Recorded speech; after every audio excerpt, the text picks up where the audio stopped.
stream.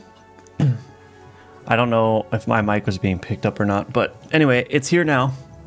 So yeah, new music. So I've got some like video game. It's not from any particular video game. It's from a video game like sound effects pack, some music tracks that are royalty free to use for commercial and non-commercial purposes. So I was just like, oh, well, I'll use some of these for my stream music. And I don't know, feels nice. We'll see how it goes. I just started doing this yesterday, so we will see. But anyway, before we get into it, I want to remind everyone that Alchemortis is available for wish listing. So head on over to the Steam page, add it to your wish list. I would appreciate that.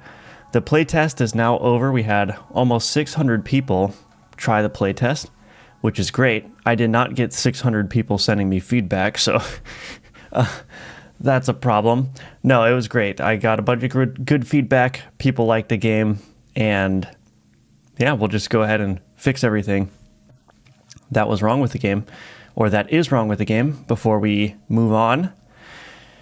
You can also support the game on Patreon. If you subscribe at this top tier, this $15 a month tier, I will send you an Alchemortis Steam key when the game launches, and your name will be listed in the Alchemortis credits as well. So if that sounds interesting, you can subscribe there. And you could also purchase my Udemy courses. These will teach you how to build complete games in the Godot engine. Check that out. And the Discord is linked below as well. You can come and hang out over there. All right. Goodness gracious. So I have a new card. This stone sword here. So we need to add abilities for that. That stone sword is a relic and a weapon, which fills in some of the things that I needed. So we need to fill out some abilities for this. Also, by the way, hello, Ninja Link. I don't know if I explicitly said hello to you, but welcome, welcome.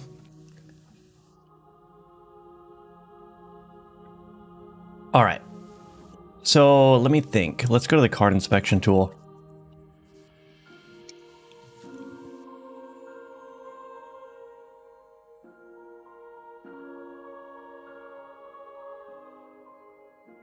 It's horizontal, much needed.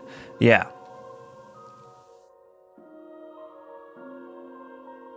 So we'll go in here. Let's load this up. Hold on, give me 1 second.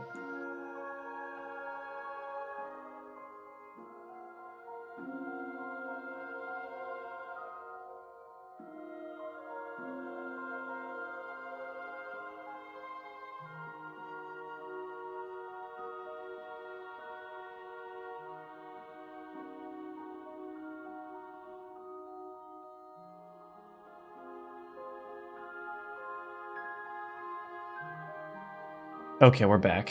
We're back.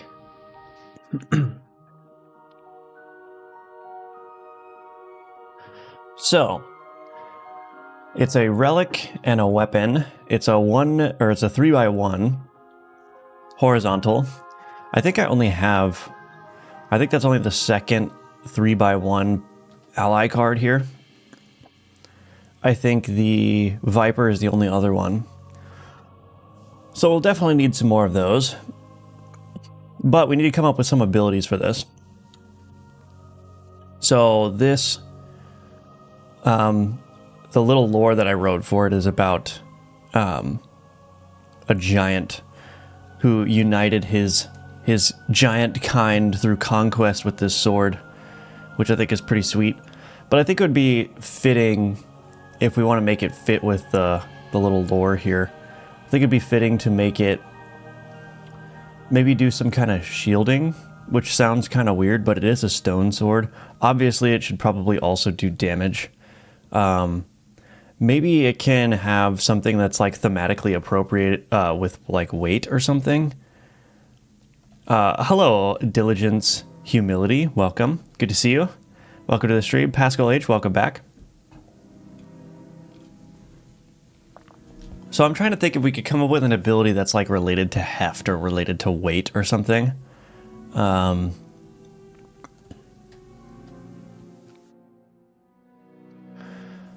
like,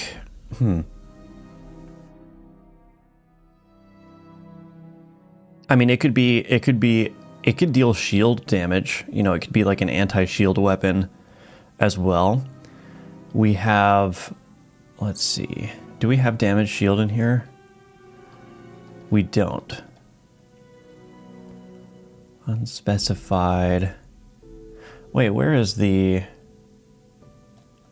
Oh, damage shield. We do have damage shield up here. So we only have one item that does shield damage.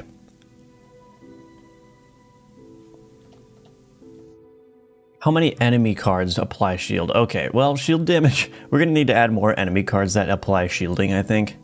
We really only have 4 enemy cards that apply shielding. That's weird. Okay, so we're gonna need to start. I've been focusing too much on player cards because they're fun, but definitely need to start building some more enemy cards as well. So we only have 1 damage shield. I still think damage shield would be appropriate for this stone hue here. But what else could we add to it? Have you heard of the High Elves? They have curved swords. No, that's the other ones. What if it did like 6 preserve and dealt 8 preserve plus 10% of their total preserve?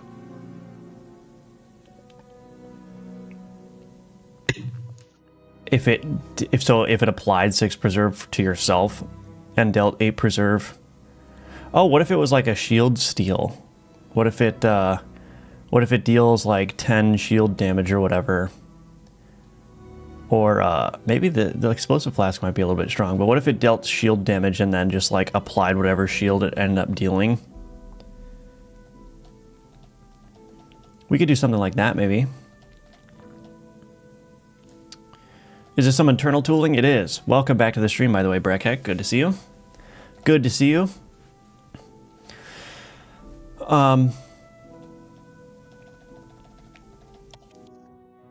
Well, let's just start by doing ability builder. Tell me I have damage shield. Yes. Magnitude. I might need to nerf the explosive flask a little bit. Oh, you know what the problem is? Yeah, I'm going to do explosive flask. This was previously a good amount of shield damage here because shield used to last basically indefinitely. But I gave it an expiration. I gave it an expiration date now. So, I think I need to knock down the shield damage here to compensate. Because this was really useful for just handling the fact that shield could just grow beyond your control. So, having a lot of shield damage that you could apply to, that you could apply to keep that shield number down was useful. But I think with this now, this one can have a shield damage of 10. That's fine. So the explosive flask will be 6. Actually, let's just bump this up. 12. There we go. I think it could be interesting for a more magical weapon. The flavor text makes it sound like a crushing tool, not so much stealing. Yeah, that's true.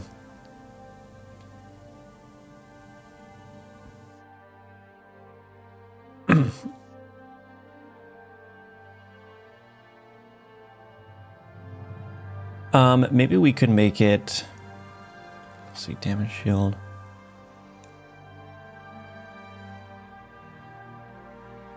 Maybe we can make it.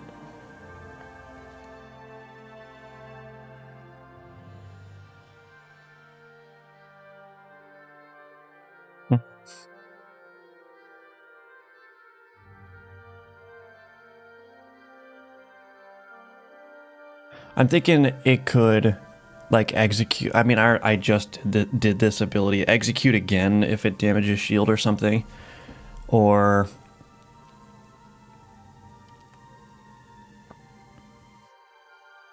I mean, we could just give it some, like, raw health damage, too. It should deal more damage the more shield they have. What's the goal for today? We are just, wow, phone typing. So, I'm going to get this new card done. And then what I'm probably going to move on to is the unlock menu here. I started working on this some more. So I want to get this unlock menu working. The problem with this unlock menu is it's really hard. I can't even run it. This unlock menu, it's really hard to do the design for the menu purely in Sprite. So what I've been doing is like, going into Sprite and drawing things and then bringing them over into Godot and like stubbing them out and stuff. And so I think I'm settling in on a good layout for the unlock menu, but I just want to get these looking more proportional here, and also working with all the artifacts I have.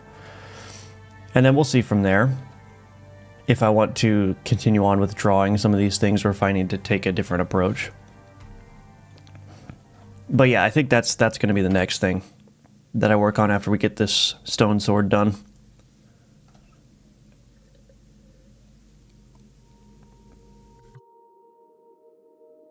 Okay. So damage shield. I mean, we could just make it deal damage equal to the shield damage dealt.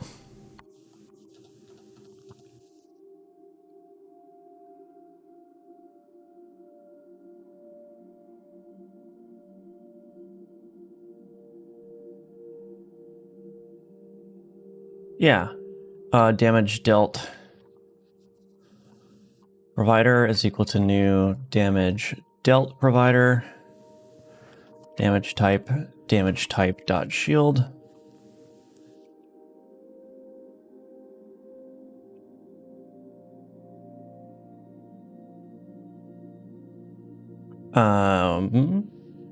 Damage dealt provider.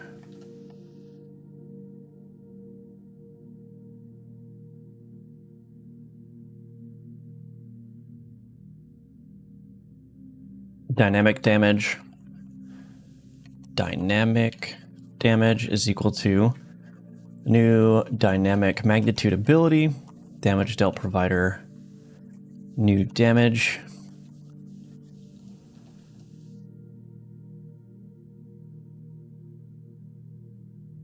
Unfortunately, I guess this ability is not going to scale.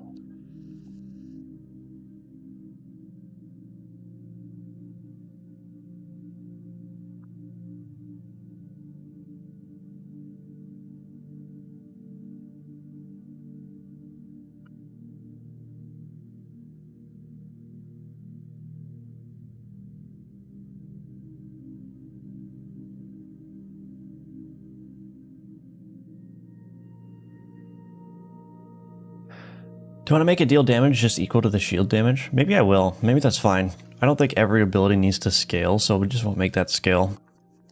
Deal damage equal to...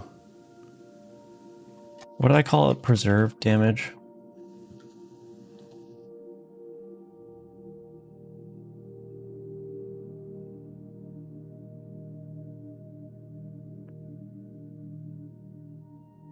Oh, I actually don't think this is what I want. I don't want the total amount of shield damage. Do I? Do I want to do it based on the total amount of shield damage? I think I want to do it based on the shield damage this card did. Dead? No.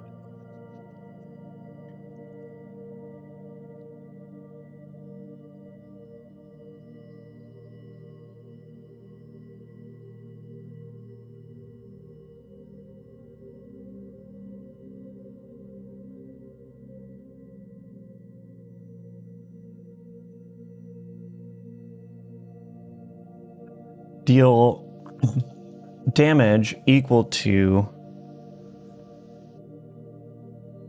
preserve damage dealt by this. I don't know how to word this. Hold on a second. I gotta go look where this is used.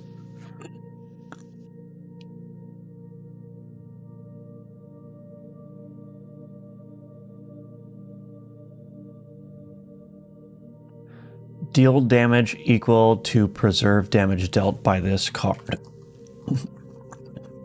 since last execution. I guess that makes sense.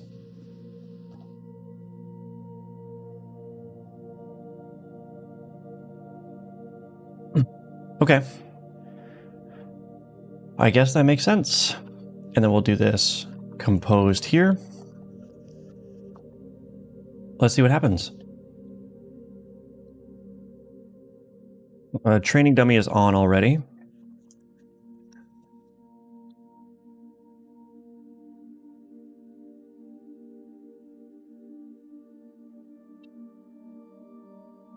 All right, let's see.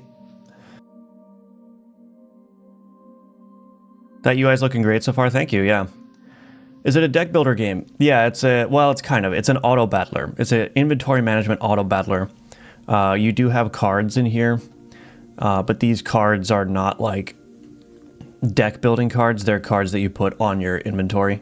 So I'm using the language of cards, but they're more like inventory items, I guess. The reason I call them cards rather than items is because some of the things are like entities, like the skeleton mage. This is not really an item, right? So they're just called cards. Cards are everything that you can put in your inventory, and they all have abilities, and they will execute in auto battler fashion. But you can check out the Steam page if you're interested. There's more information on the Steam page, which is linked below. I've been working on a dynamic body part or limb system inspired by Caves of Cud, and it's been kicking my butt. But the goal is to enable things like people with 5 arms, 2 heads, etc. to equip and hold. Interesting. Does that have to be a visual representation of limbs as well? All right, so let's see if this works.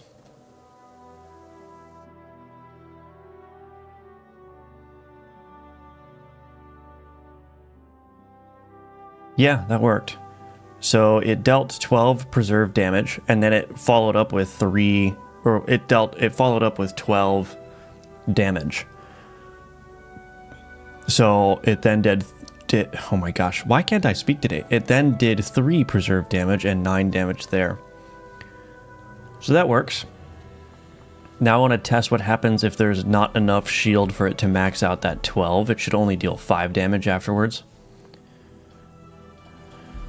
Yeah, I think it is pretty cool. Diligence, humility. I think it is pretty cool. So definitely consider wishlisting if it sounds interesting to you. It's time for game dev once again. Yes, indeed.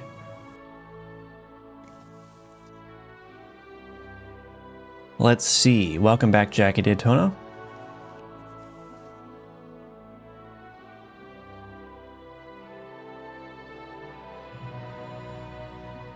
So there's 5. It should deal, 5 and 5. There we go.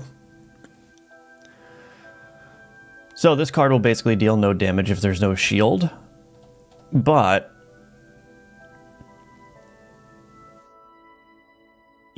not every card needs to be super powerful always. There should definitely be, like, conditionals. So I think that's probably okay. I don't know if we need any more abilities than that.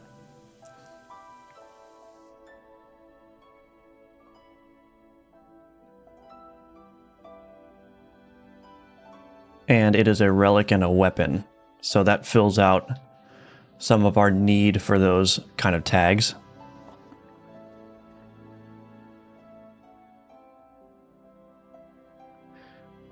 So now we've got one more relic, and we've got 1 more weapon. Good.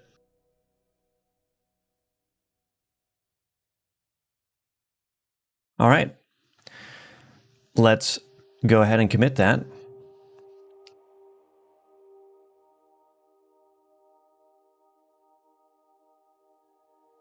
I'm going to commit this separately. And then nerf explosive flask. Okay. Sounds like it could be a run card to slap with lots of crit and crit damage. Yeah, for sure, yeah. I'm going to at least try to make the pixel art for that based off the limbs, which will probably be the hardest part. I've done the equipment menu for it so far.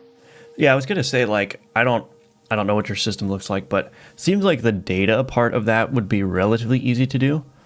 But yeah, the visual part, like getting the visuals to look good when you're generating random amounts of arms, probably going to be the most difficult part, but... All right, anyway, let's go back to the unlock menu here.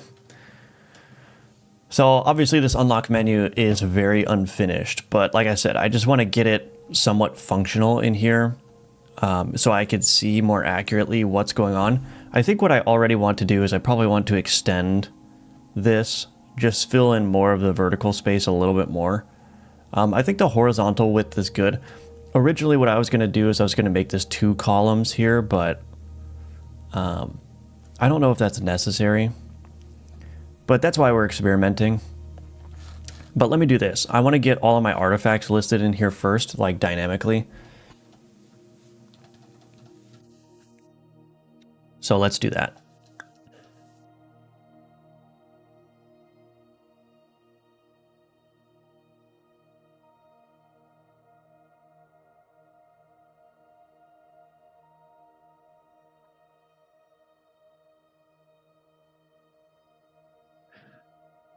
Alrighty.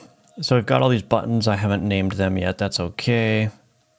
Unlock item placeholder. Let's access its unique name. Unlock item container. We'll access that as a unique name as well. Scroll container, margin container, yada yada. Okay, anyway.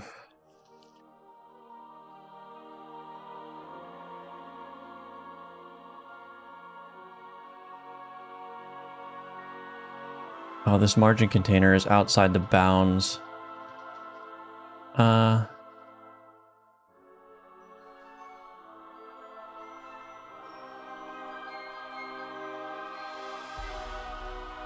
Why is this margin container wider than it should be?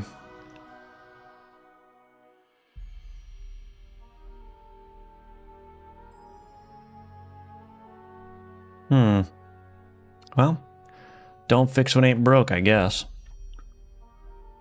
Don't fix what ain't broke. Node private instance placeholder. Unlock item placeholder. Okay. What else? I need the unlock container. Private control unlock item container.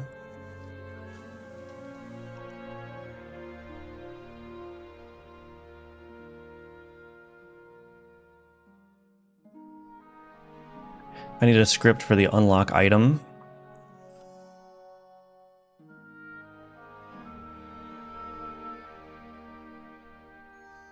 Game.ui.unlock.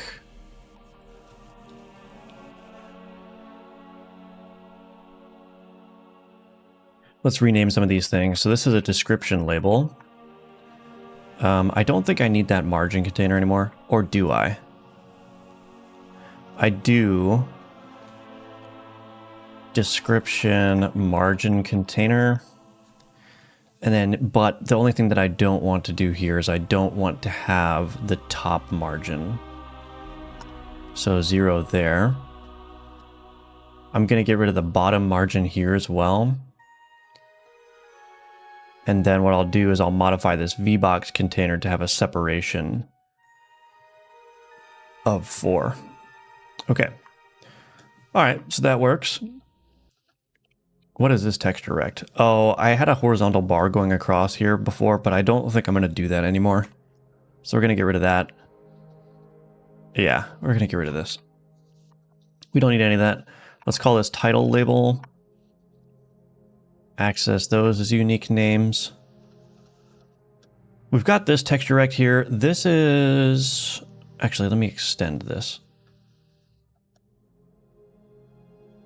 Okay. So this is like a fixed size, so that's going to be a little bit of a problem, I think. As far as this, probably going to want a margin container in here as well. I think it should be 4 pixels on every side, but that may also not be super good. Okay, and then we're going to take this layout and we're going to go to container sizing, shrink center, shrink center. So we'll see. I mean, I might want to do a little bit of a larger padding here, actually. Oops. Yeah, that works. Something like that. And I'm going to want to make this generic enough so that I can show like card packs as well, but we're just going to do one thing at a time here. One thing at a time. This margin container is no longer necessary, so we're going to get rid of that.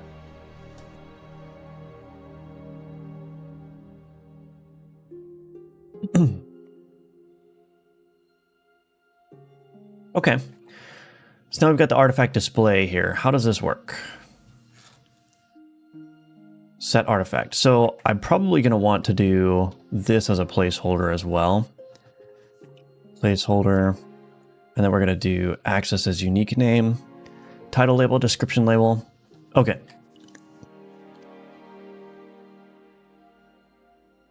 Let me look again at my unlock resources here. We've got unlock, artifact, manticore stinger, artifact ID. Okay, this is an artifact unlock definition resource. All right. Let's go to our unlock item again. And let's just do something like public void set artifact unlock resource.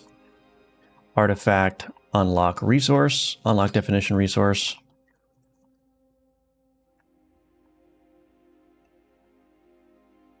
We are going to need the private instance placeholder artifact display placeholder, and then we need node private label title label, and then we need the description as well.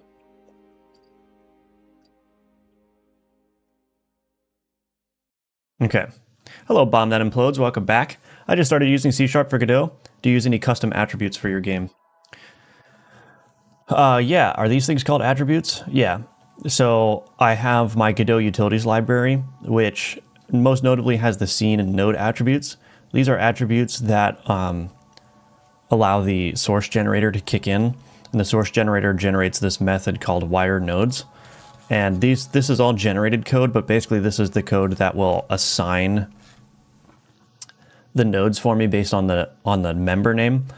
So basically when wire nodes gets called, it's going to look for any node in the scene tree that has the name title label, and it will assign that to that member. So I don't need to do any like paths or anything in C#, which is great. And this logic too, it tries a bunch of different things. So it first tries to get the normal name, like Pascal case, then it tries to get the unique name, then it tries to do snake case, then it tries to do unique snake case, then it tries the actual member name casing, then it tries unique member name casing, so on and so forth. And then if all else fails, it tries all lowercase. If all else fails, what it will do is it will then look through the nodes in your scene tree and just like try to find the best match based on, I think it's just lowercase string. But anyway, that makes it really nice. I have to generate a ton of pixel art or hand draw the configurations of arm leg counts myself, so I'm kind of just procrastinating on it. Yeah. Wonder if there's a clever way you can do it. Hello, Nathan San. Welcome, welcome. Good morning to you. Can you use instance placeholder as a template for all instances? I usually make the UI child instance as a separate file. Well, that's what it is. Yeah, the placeholder, all it does is it just holds a place, basically. That's a placeholder. So one benefit that placeholder has over just instantiating the scene yourself is that when you call create instance on the placeholder, it will create this unlock item scene for me, but it will be placed at this part in the tree. So I don't need to manage putting the scene instances in the right place of the tree myself. So it just saves a little bit of effort.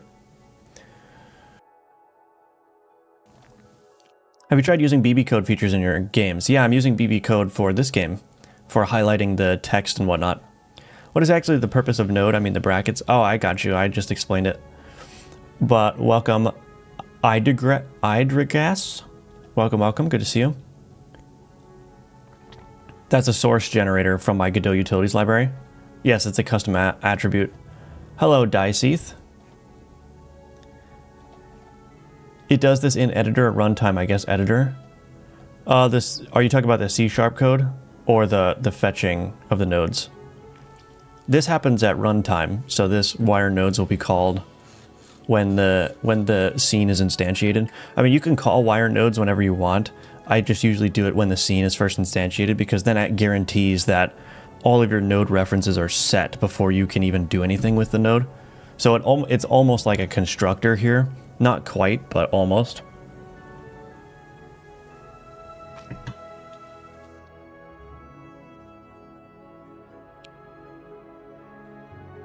Okay, anyway. So we've got the artifact display placeholder. So we're going to do, so this, right. So I do artifact display is equal to artifact display placeholder. This got it wrong. Don't do that. Create placeholder, or create instance rather, as artifact display. All right, we want to set the artifact here. So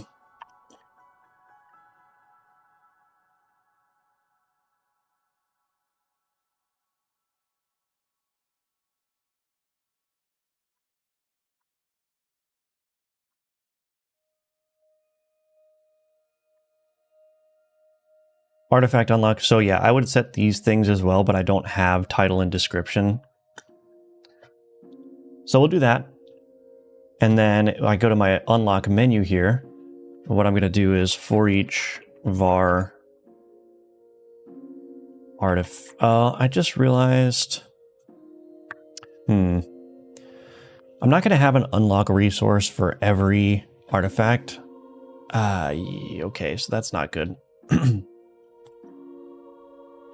I don't want to have to create an unlock resource for every artifact. So maybe I'll just do...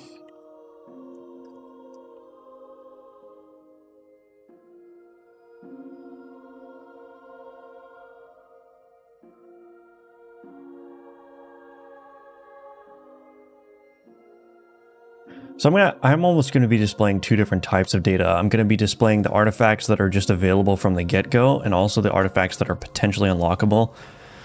So I'm going to have to think about how I want to do that exactly, but that's okay.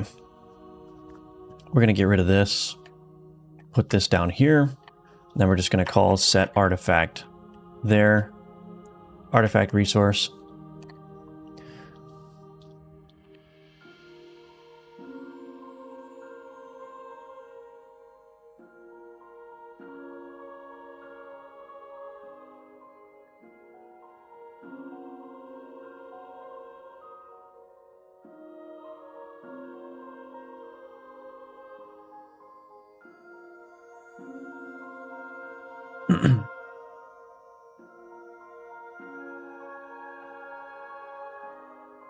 Get artifact unlock resource for artifact ID.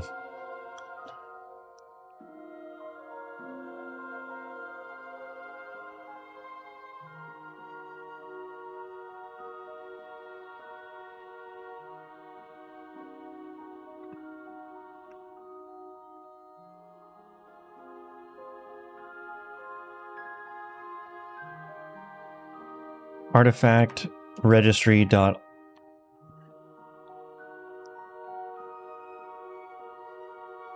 all IDs dot select artifact registry dot from ID x dot order by x dot display name to list for each var artifact in artifacts. Unlock item placeholder create instance as unlock item. Unlock item set artifact. No, so I want to do an extra step in here, I think.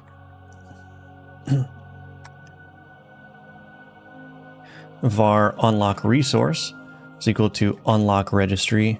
Get artifact unlock for artifact ID.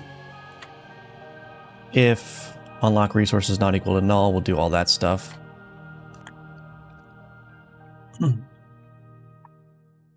Okay, so that's a little bit wonky, but that's all right. Okay, let's see what happens. So if I open up this unlock menu, Hopefully we'll see all my artifacts listed. There we go.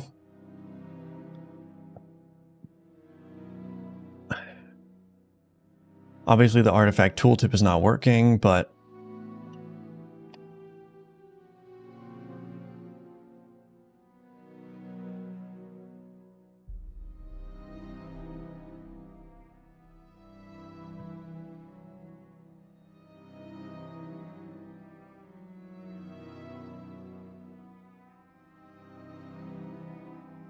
I probably want to put the artifact name and description here.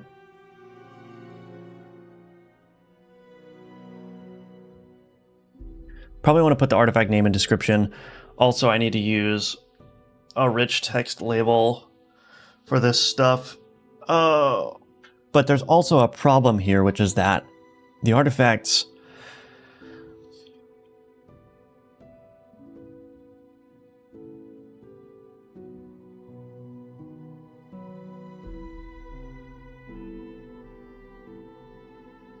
Do I want to put lore with the artifacts? Do I want to do like flavored text with the artifacts? I probably should.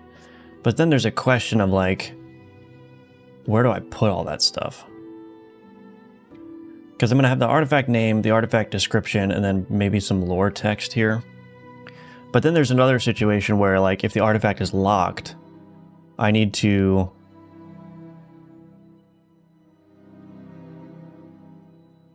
If the artifact is locked, I need to display like the unlock condition for it, like what you need to do to unlock it.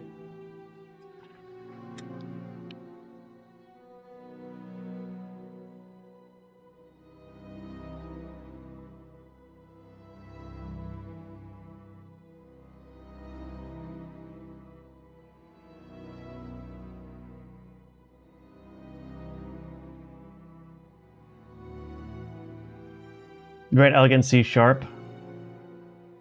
But what about the one child that is already there from the UI file? The instance placeholder, when you mark something as a placeholder, it does not, it shows up in the editor as if it was there, but it doesn't show up in game because it transforms into a placeholder node, which is invisible. Doesn't have any drawing at all. Hello, V. Hello, Fira. Welcome back. I'm doing well. How are you doing?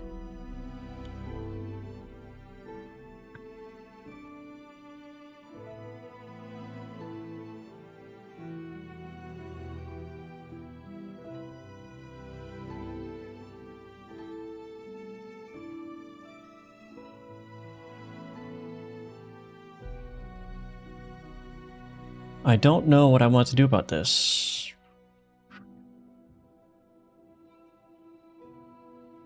The big problem too is going to be what do the card packs look like up here?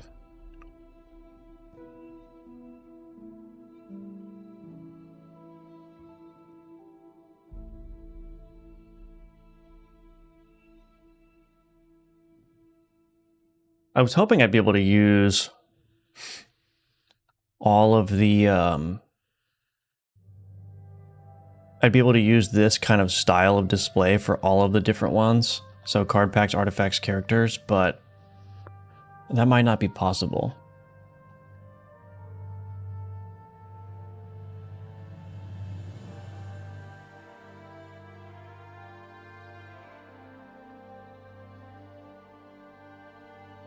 I think the real problem here is that this is not tileable, this little design right here. So maybe I could make this tileable so it could support just like a arbitrarily long section. I'm mostly thinking about the cards though, because I think what I would probably do with the cards is I would probably, for the card unlocks, I actually don't know if this is going to be a good idea. But what I would probably do for the card unlocks is do something similar to my inventory here, where I kind of just like embed a grid inside of some kind of art here, and then show that in the unlocks menu so that you could just hover over the cards that you've unlocked. But yeah, I don't know if that's going to be a good idea for a number of reasons.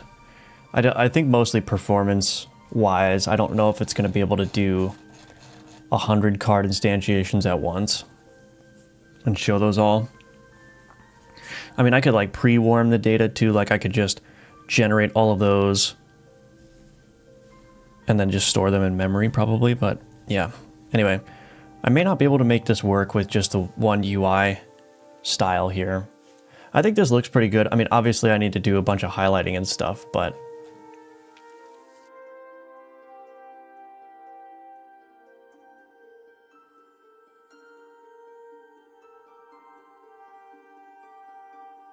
hope game dev is going good today.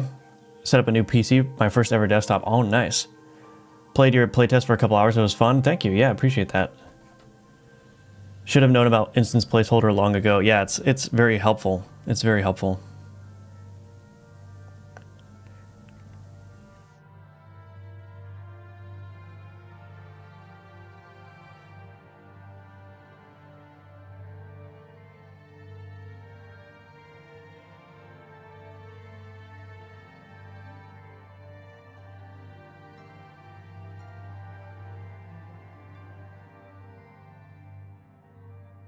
I'm just trying to think of how I want to approach this. There's a bunch of, yeah, there's just a bunch of data that I need to show. All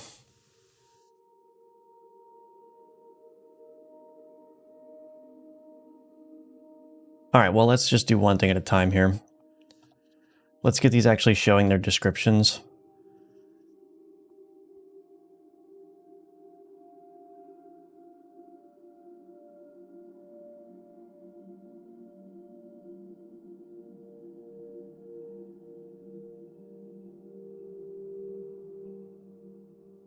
Okay.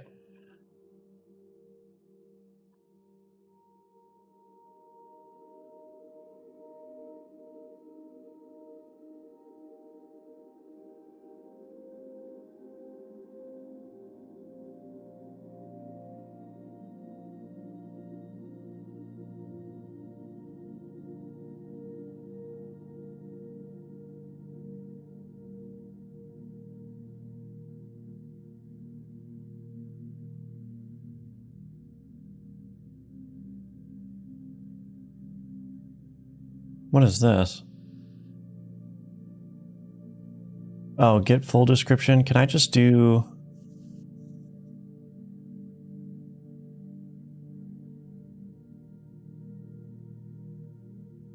What is it called? Why am I not understanding this? Artifact resource. Oh, it's private.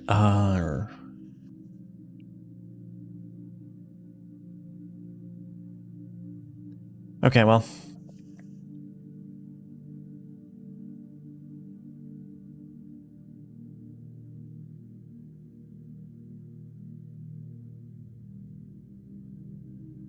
We'll just do that. Let's see what kind of difference that makes. So I'm thinking about adding flavored text to these things. Oh, that did not work at all. That did not work at all because I need to turn on BB code.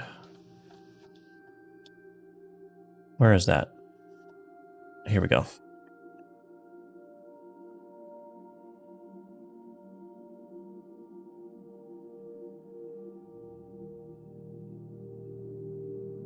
Okay, and then the last thing that I want to do on here is change this color.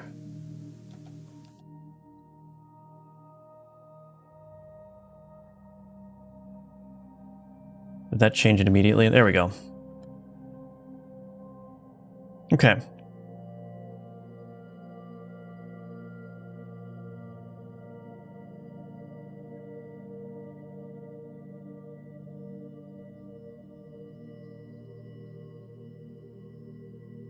There's a little addendum here, which is kind of funny. I'm just going to fix that right now. That should be relatively easy.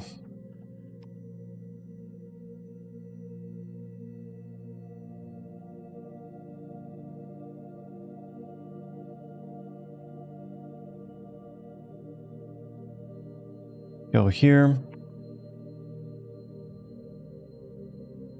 So we're getting there. Little bits and pieces getting added as we go.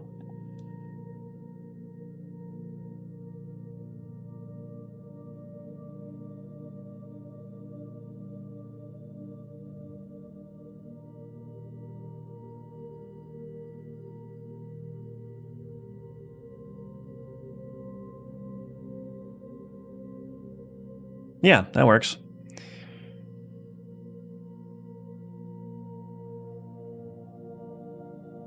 So I think that looks good. Let's handle the unlock case now and just get that built out. So for instance, the Manticore Stinger is the only thing with an unlock condition right now. So what I probably want to do is, instead of showing the name and the description, I probably want to show like a question mark or something and then show the unlock condition description. But none of that is supported currently, so I'm going to need to do that. Okay. Alrighty then, let's go ahead and do that.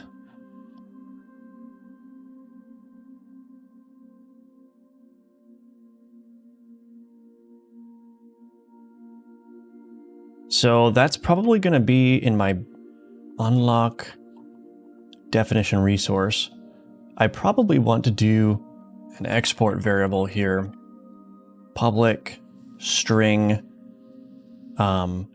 unlock condition description.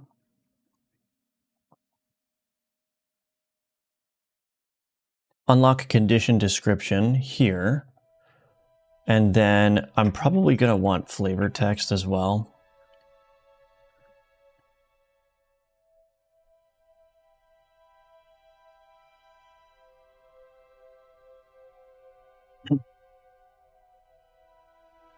Okay. All right.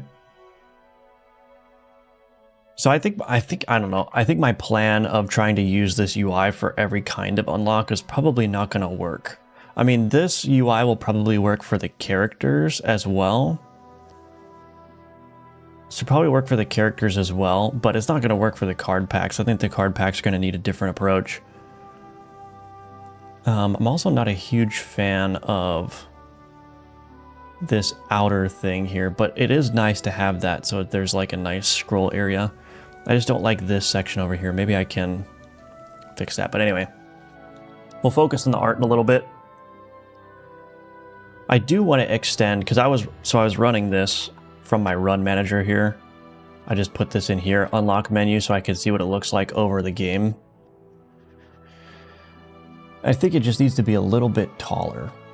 Make it a little bit taller.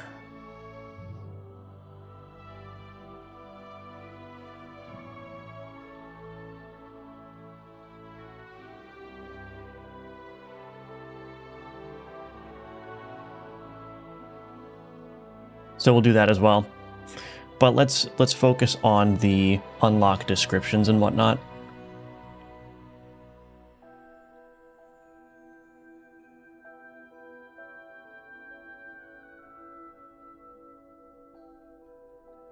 Why is it not bringing over the exports from the base class?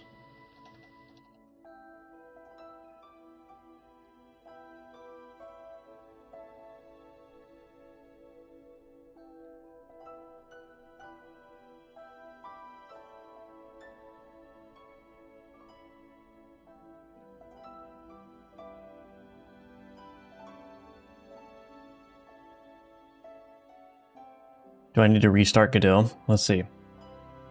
Where can I learn C# plus Godot, the latest update? Because all the videos I check are old and it doesn't help much.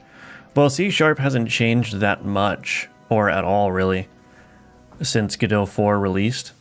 So even though, like, as long as they're not like on Godot 3, you should be fine to follow old tutorials. They're all right. That UI looks clean. You like it? Welcome, Emerson. Welcome, welcome. Okay, there we go. We've got the unlock condition and descriptions here. Okay. So unlock condition, we're just going to say like, I don't remember what I did for the Manticore Stinger.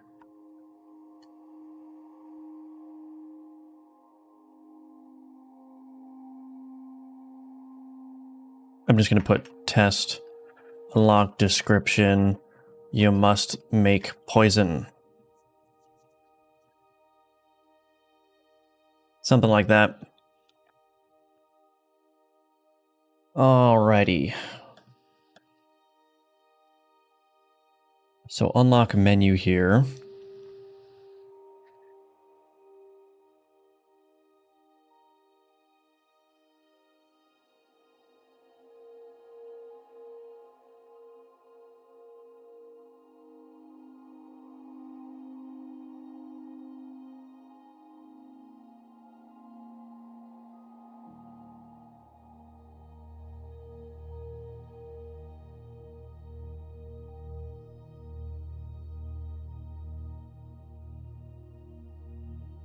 If unlock resource is not equal to null,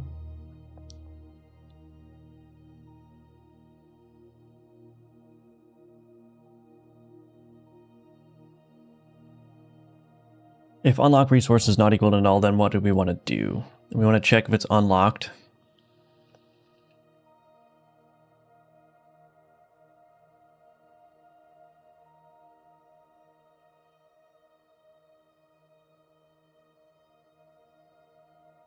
Maybe we do that in here.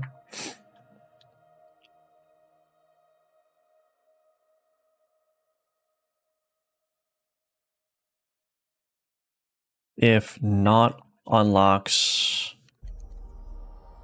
manager.is artifact unlocked, artifact unlock resource, artifact ID, title label.text, question marks, description label.text, artifact unlock resource dot unlock condition description, description utils dot highlight keywords, and then we just return out of here. All right, I think that'll work. Maybe. I'm going to delete my save file as well. Delete this. Okay.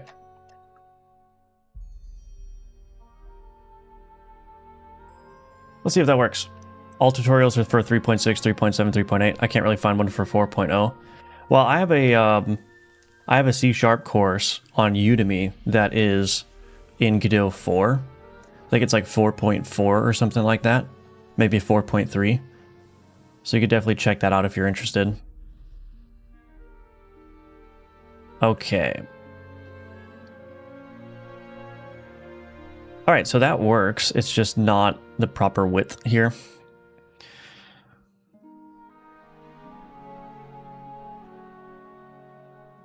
Okay, so I just need like a question mark symbol or something.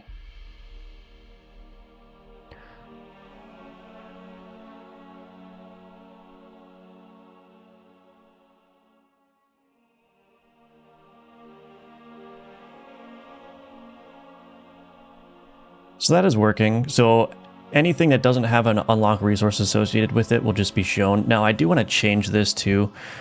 I think I want to keep everything locked until you actually acquire it in game.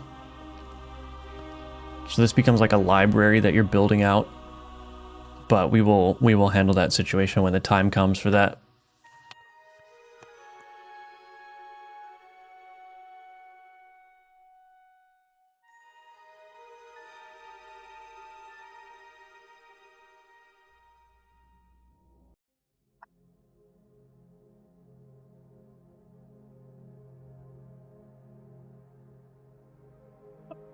So let's do this then. Let me just see if I can do a quick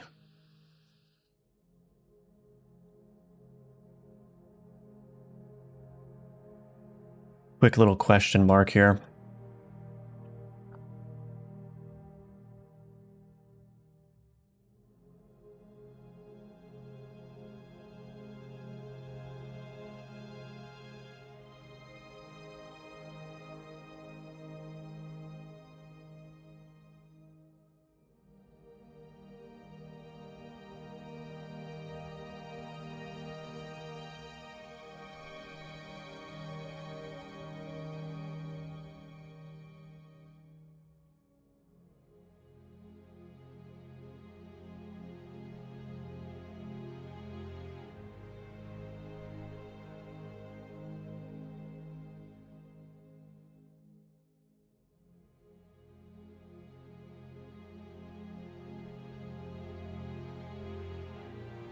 Okay.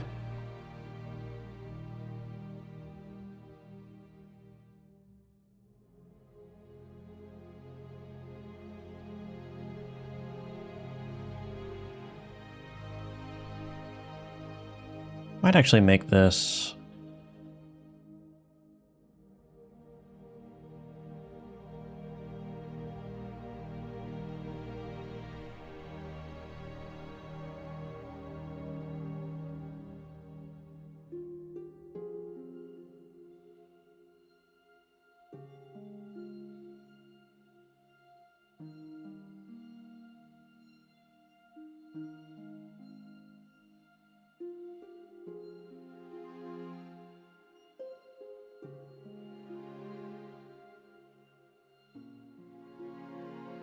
Something like this, I don't know.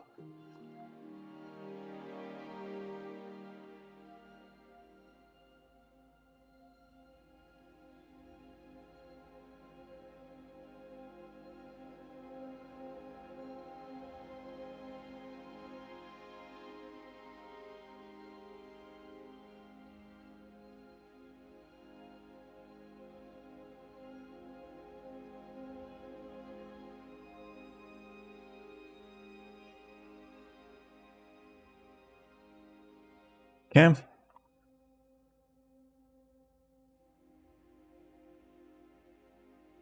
We're just throwing this together real quick. Real quick.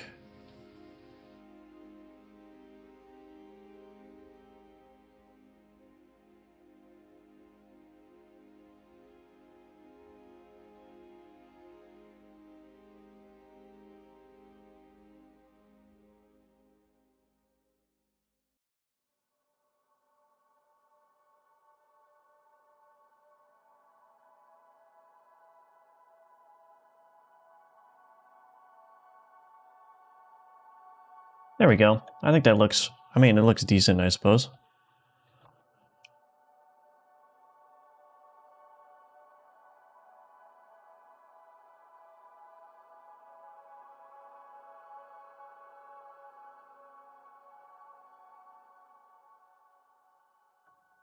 Yeah, I think that's fine.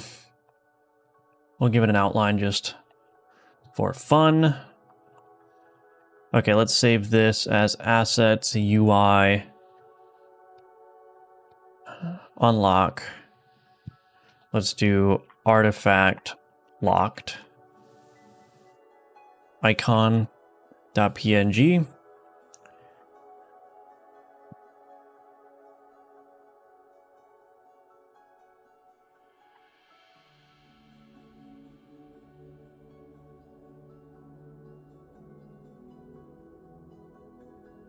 Do I want to just put that as a... I want to just put that as a node in here.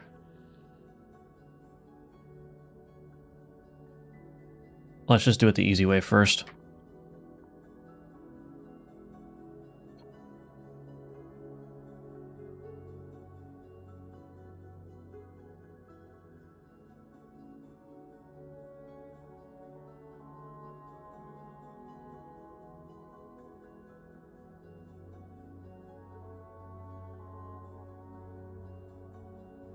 Okay, artifact locked.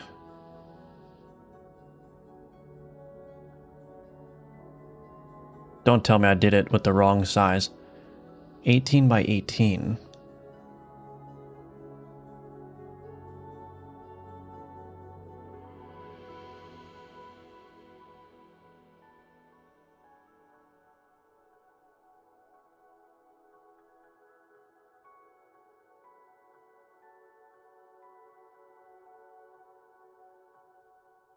Why is that not 24 by 24? Oh no, I did it wrong.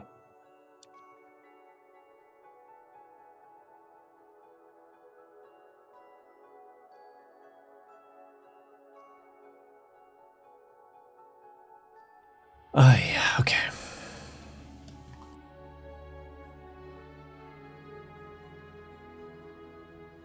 Why are those 18 by 18? I don't understand that. I don't understand that. All right, let's just do... We'll fix it.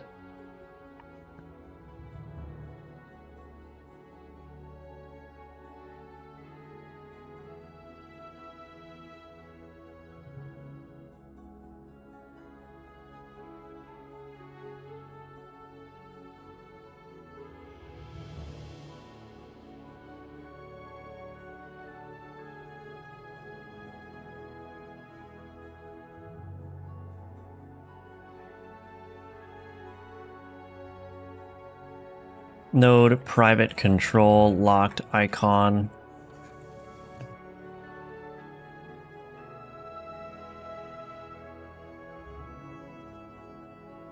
Okay, let's see what that does. Oh, I also need to... No, that's right. See what happens. Hello, Clickertail, welcome back. Hello, Courier Games. Guten Morgen, jetzt wir Deutsch sprechen. Very fancy question mark. Yes, it's fancy. Hello, MKRD. Welcome. Hello, Bubblegum Lord. What's the hotkey to add an outline in A-Sprite? Shift O, I think it is. I think it's Shift O. Look at that. We got a little question mark now. When we don't have something unlocked.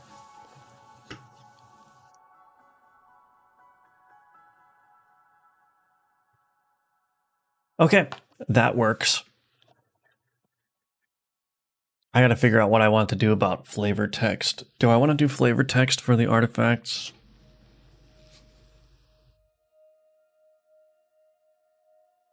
I probably should.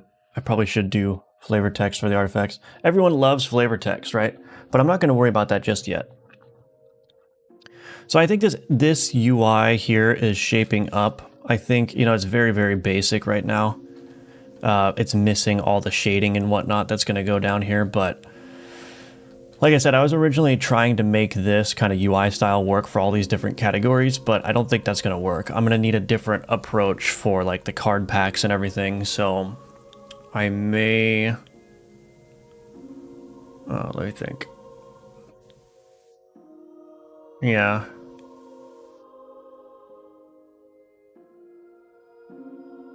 What happens if I make this? I want to just see what happens if I make this dual column again. I changed this type. Well, let me stage what I have first. Let's change this type to grid container.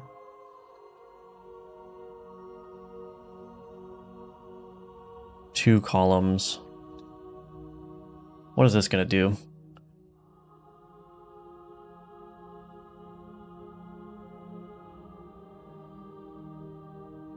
And then we want to do what? Theme overrides, constants, -4, -4.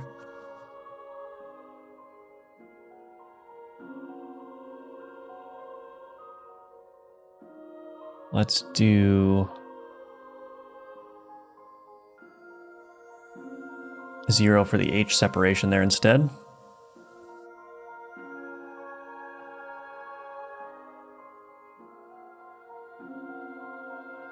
Oops. So the problem here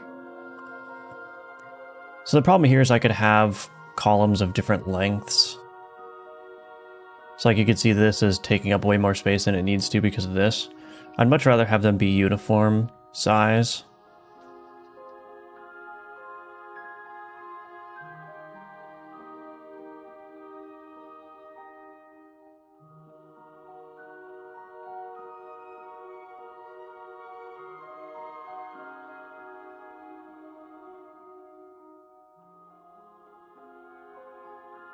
Why is the music so epic and mystical? I don't know. Do you like it or no? You like flavor text? The UI, the database UI looks very cool. Thank you. Yeah, it's not finished, but we're gonna get there. We're gonna get there. Not complaining is beautiful. Very nice. Glad you like it. I got a little bit tired of the generic. Generic. I don't even know what you would call that genre. Generic chill music, I guess. I think I'm gonna just put this back to a single list. Yeah, so let's do this. I'm gonna discard that, reload from disk, make sure this is looking good still. I think this will be okay if I make this a little bit longer. So that's gonna be the next step here. So I'm gonna take a quick 3-minute break, and when I come back, we're gonna just extend this to fill a little bit more of the vertical space. Still need to leave some padding on the edges of the screen, but I think I can probably get another 30 some pixels maybe. So we're going to do that, and then I have no idea what to do after that. I really don't think that this UI is going to work for everything that's not an artifact, like the characters and the card packs and stuff. So yeah, fudge. This is going to be a lot of effort. This is going to be a lot of effort, I think. But, oh well. That's what I signed up for. Anyway, I'll be right back in just 3 minutes, and we will continue on.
All right, I'm back. Hello. Hello. All right, let's get to work on extending this. This is gonna be a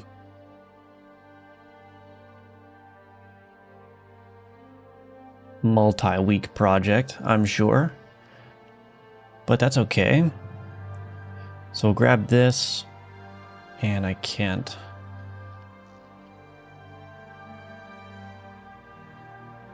Just slide this down.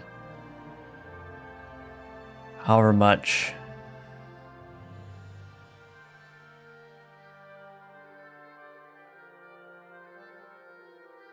Let's see. How many pixels did I get from that? 20 something? That'll work. I might be pushing it a little bit, but we will see. Okay.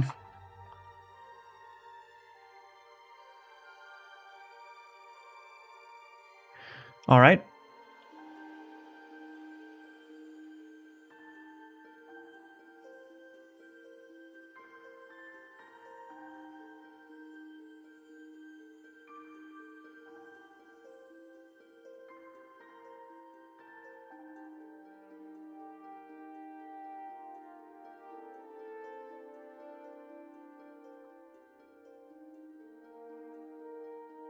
That's the outer panel. So I'll just go ahead and select all this stuff again.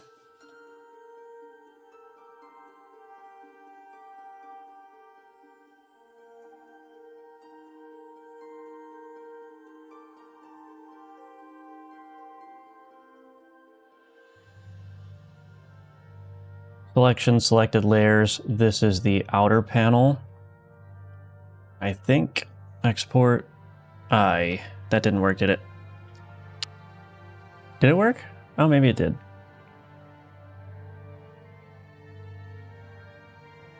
Yeah, that worked.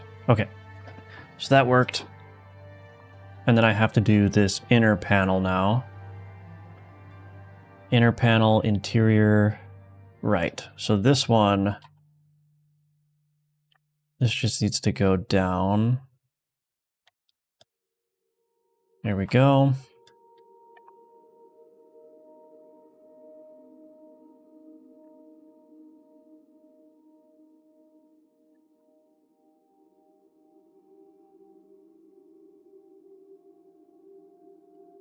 Okay.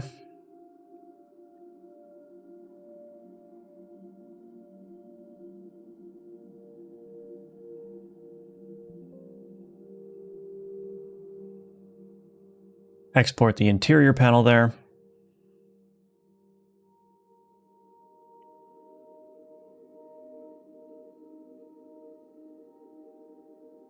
Wait, what broke here? Oh, this just wasn't long enough to begin with.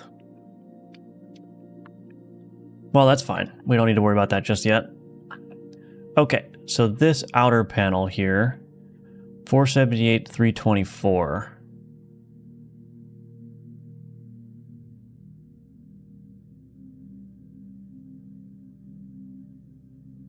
Okay, and that should just bring it back up.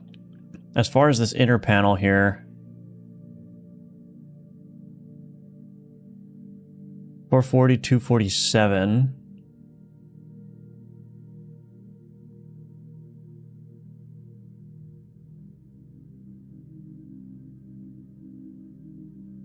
All right, let's see what that does. So it should still be off the screen a good amount. I think it is, so that's good. But we have a little bit more vertical space now, which actually does make a noticeable difference. The screen does feel a little bit roomier. And yeah, I think that's fine. I think that's fine. Cool. Very cool. This music is intense. Do you speak Dutch? No, I don't. Okay. I don't know what to do next. Flavor text is going to be a problem. Highlight, I still don't... Yeah, maybe I need to figure out the flavor text, because I think the flavor text is going to cause these to be variable heights. So I actually probably need to make this little decorative part. Probably need to make that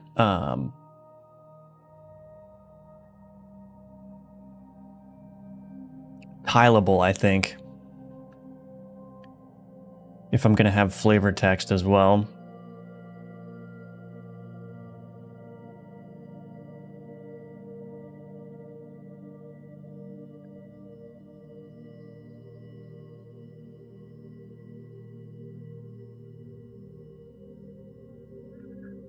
Characters, oh boy. There's a lot to do here for sure.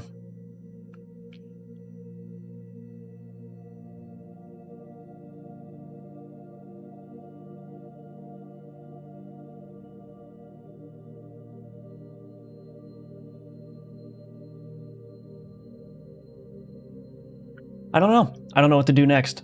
I think flavor text probably makes sense if I need to support that. So let's just, I don't know, let's just try it. So I'm not going to actually edit flavor text right now for anything. What I will do instead is I will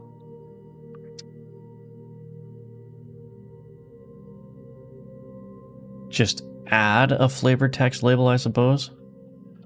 Label.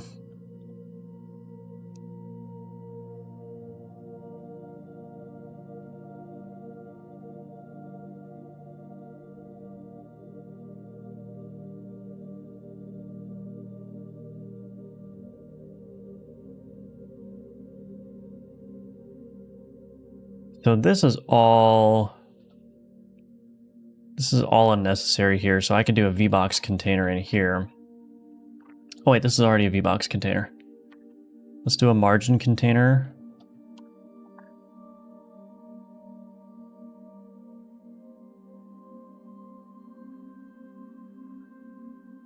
Then we'll put the VBox container under that.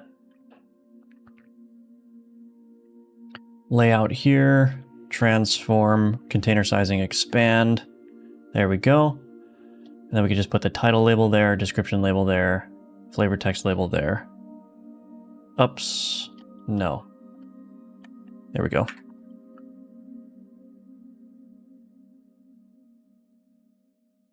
Flavor text label. Colors.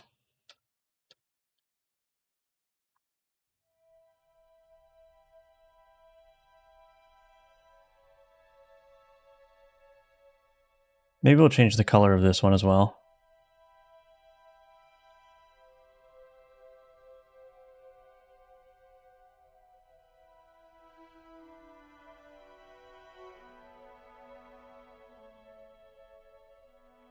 Well, whatever. It's fine. We won't worry about it just yet. Firebelly now speaks German. No. Nope, not gonna happen. Alright, let's see.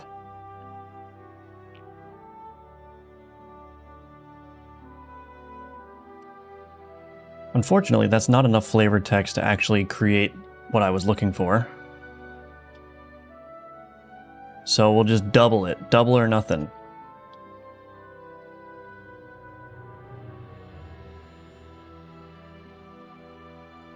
Right, so the big problem here is that this is not tileable.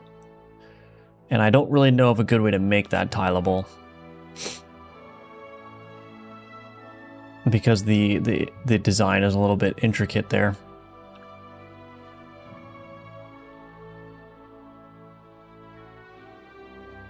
Also, that flavor text kind of adds a lot of noise.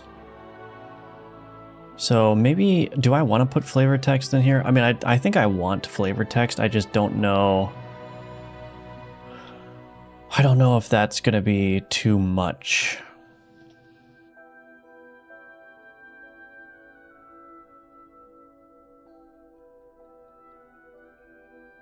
Maybe we could try blue for the flavor text. I want to be consistent with the colors too. Like the flavor text is usually orange.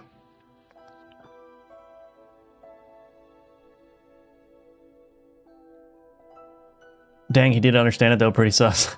Did you make this font? I did not. But welcome, Steve.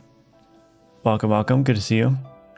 No, I didn't make the font. Fonts are, yeah, too much effort. Too much effort to make my own font. Also, it probably wouldn't turn out that great.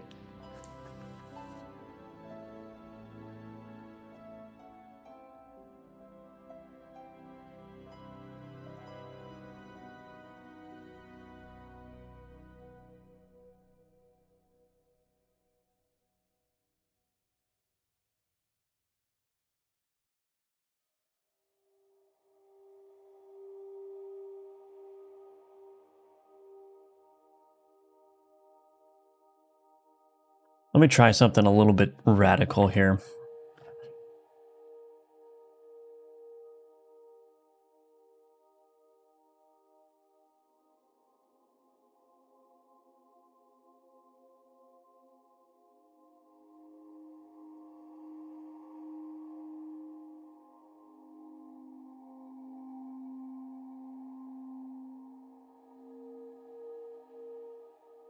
Layout, container sizing, fill, expand.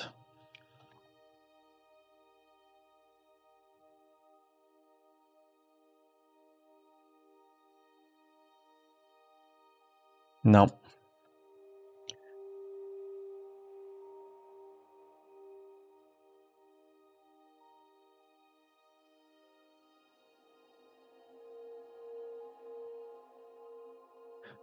Yeah, I'm kind of stumped. I'm gonna have to think about this some more, I think.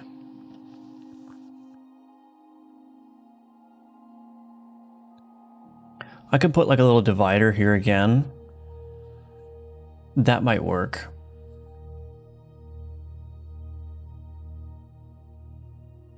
But I don't know.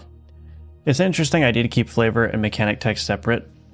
My game mixes them and maybe it shouldn't. Yeah, I don't want to... I mean, the most important text is the functionality, like what it actually does in the game. That's the most important text. And to the extent the flavor text is being like distracting or... Like, I don't want the flavor text to take priority either visually or in the hierarchy. So, I mean... I could do something like only show the flavor text on hover and like a little tooltip. But I don't know if I want to do that either. I could do a little divide here. I actually kind of had a divide before, but I don't know if I really feel like adding it back, but let's just go ahead and try it, I guess. We'll do a 9-patch rect.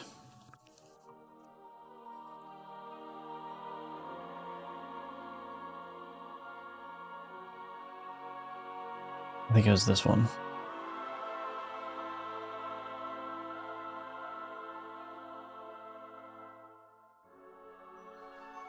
Yeah.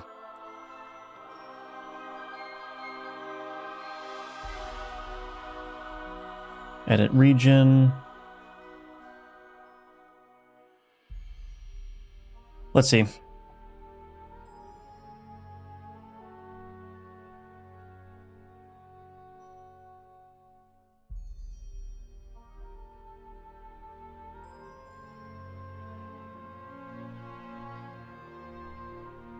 I don't really know.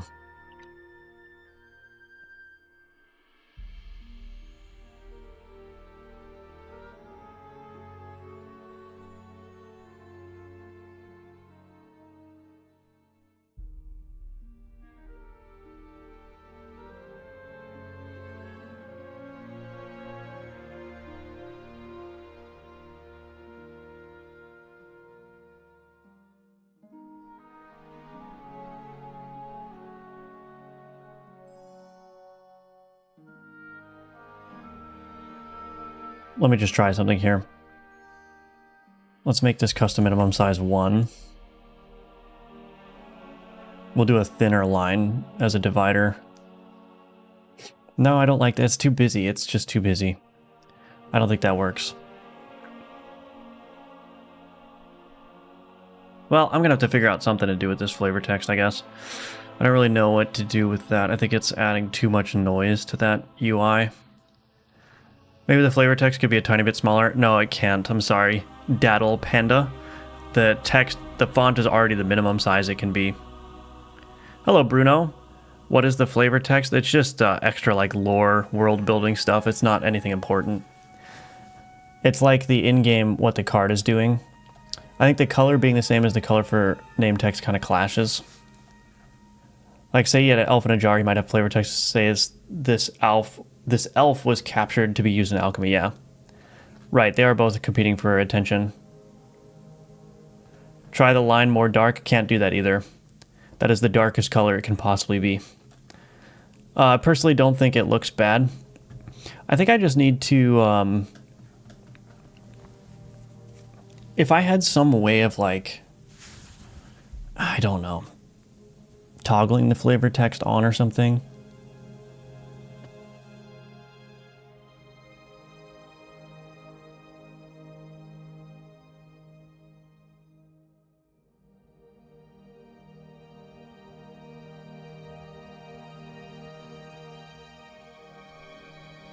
I don't know. We don't need to worry about it just yet, I guess. I just think I need to kind of figure it out.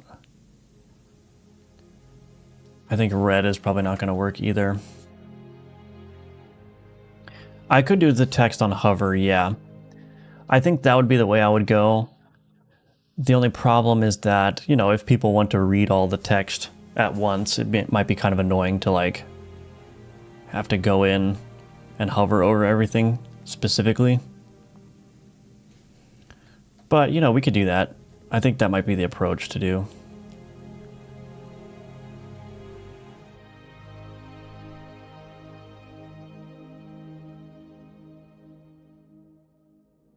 That might be the approach. So I don't think the flavor text is going to work here, but I'll just leave it for now. I'll just leave it for now so I know that I need to figure out what to do with that. So I need to, let me write down some notes here. Figure out how to display flavor text.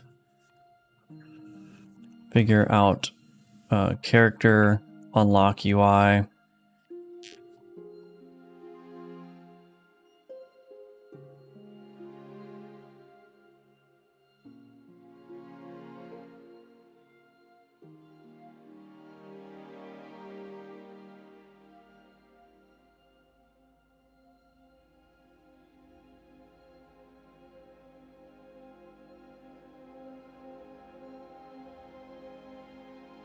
Okay, well, I think we can just leave the UI alone for now. This is something that I'm just going to keep chipping away at over time. It's probably not going to be finished for several weeks here. So, but anyway, work on unlock UI. It's slowly getting there. Like it's slowly getting there.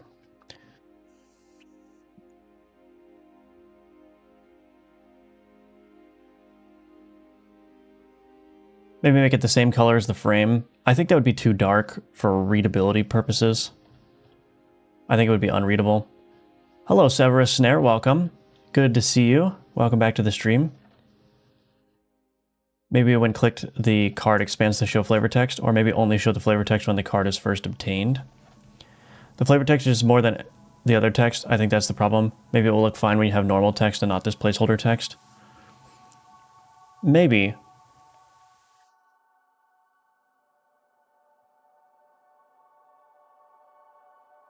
Can the font be italicized? I don't think so. I don't think so. But we could try it. Can I put italics here? Or is that something that I have to do with a...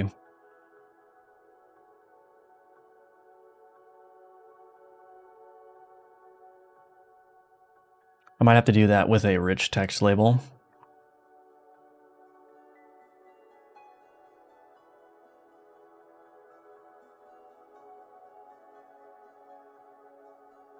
How do you do italicization with BB code? It's I, isn't it?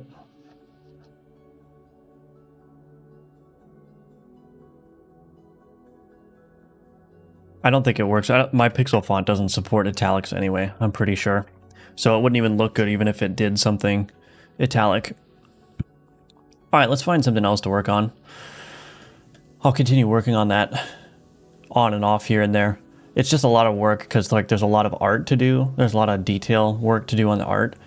Like I'm gonna have vines all going down the side here as well, and down the side here, and then probably across the bottom. And then of course these things need to be made functional there. So yeah, we'll figure it out, but it's a little bit, there's a lot to do. Anyway, it's a little bit, there's a lot to do. The stone sword is done. I should mark that as done. All right, let's do something fun. Oh, this is in progress. Hard turn indicators using legendary shader mistakenly. Oh, I need to fix that too, but I don't want to fix that right now.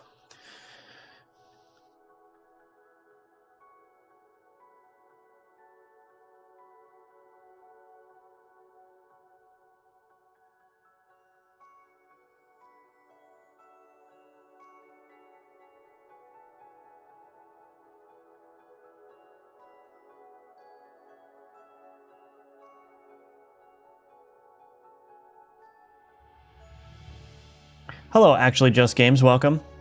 Actually Just a Raid. Thank you, appreciate that. Thank you for the raid. Thank you, thank you.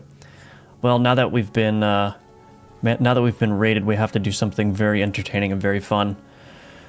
Let's do another card or another artifact. Any opinions on what we should do? Maybe we can also do a reagent. What do we got for artifacts here?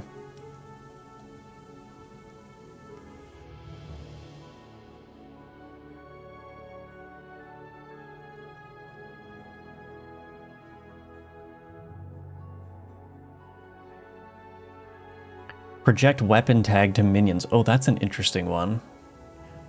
I forgot what the theme that was suggested with that one is, but that would be cool, actually. Can we do that? Can I do that with my artifact system? I think I can. So we put the weapon tag on minions. Ooh.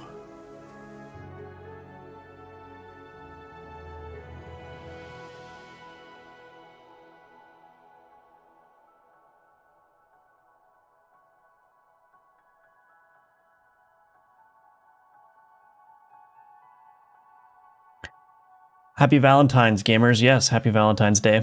Let's do an artifact based on alchemy. We could do that too.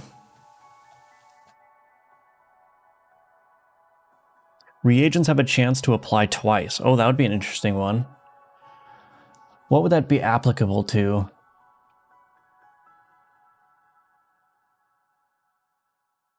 Reagents have a chance to apply twice. That would be an interesting one. Let me think.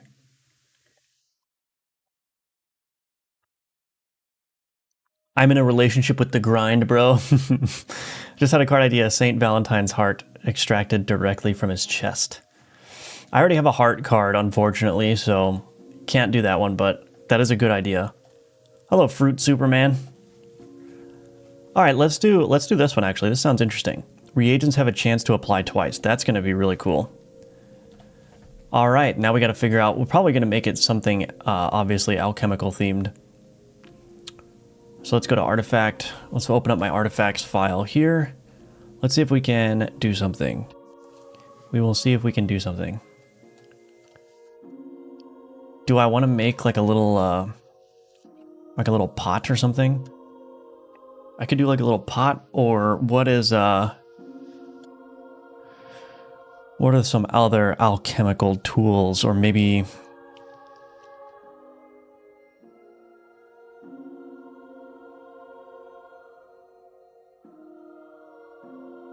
like a jug or a pitcher or a vase or something, or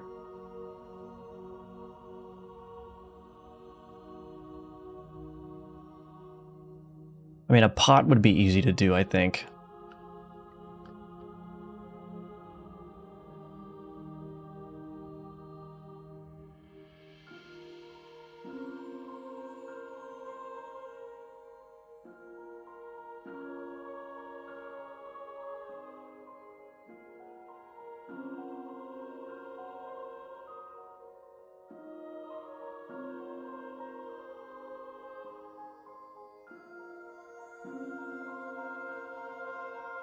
I guess it would be more like a cauldron rather than a pot. Now this is too big though. That's okay. We'll just shrink it down a little bit.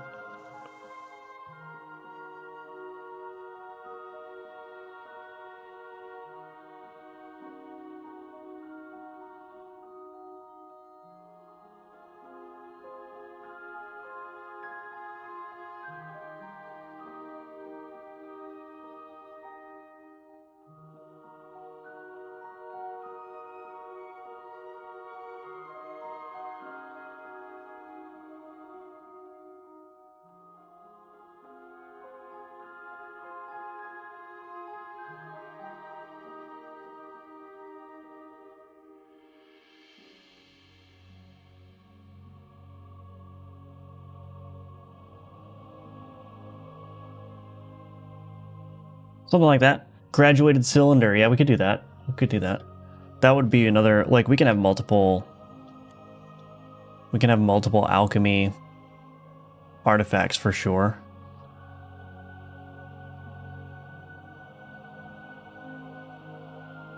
We can definitely have multiple alchemy artifacts.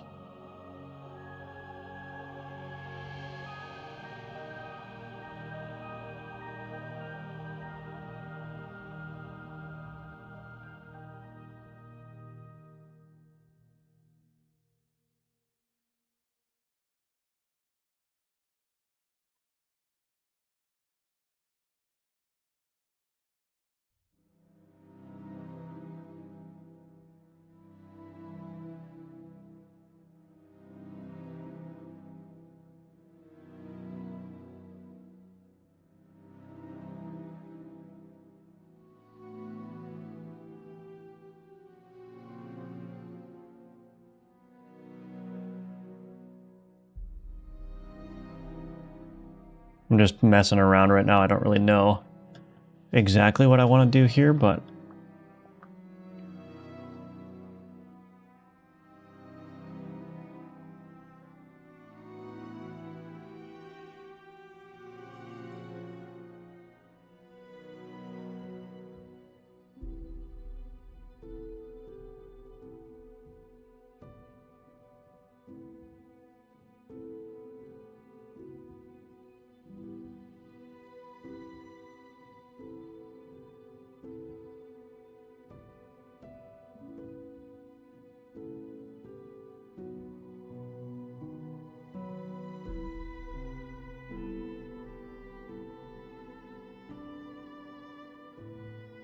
we're just messing around. We'll get it to work.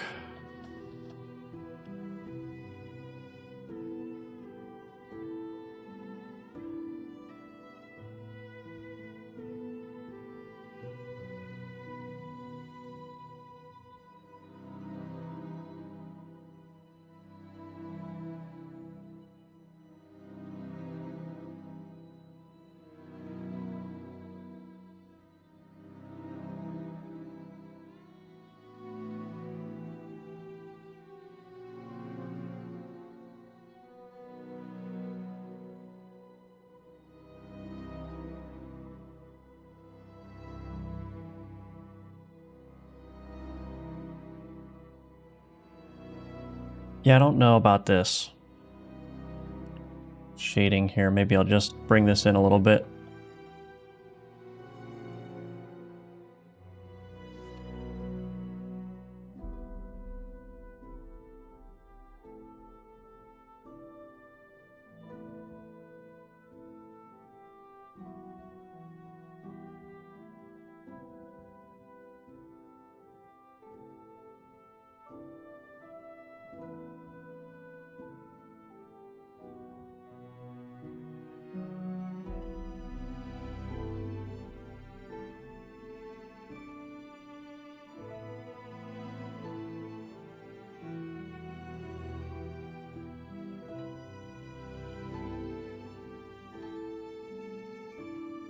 That's probably all right.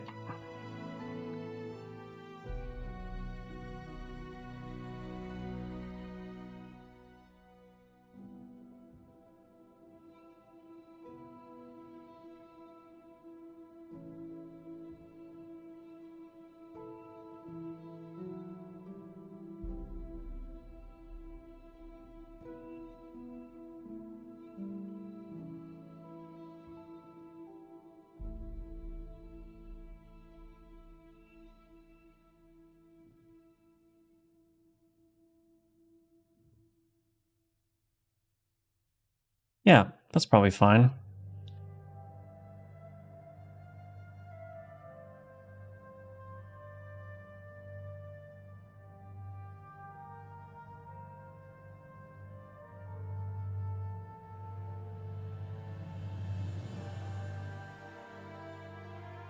This is the part of game dev I would be terrible at. Art. You're pretty darn good for just winging it. Yeah, thank you. I mean, I've been practicing a little bit, and by a little bit I mean a lot.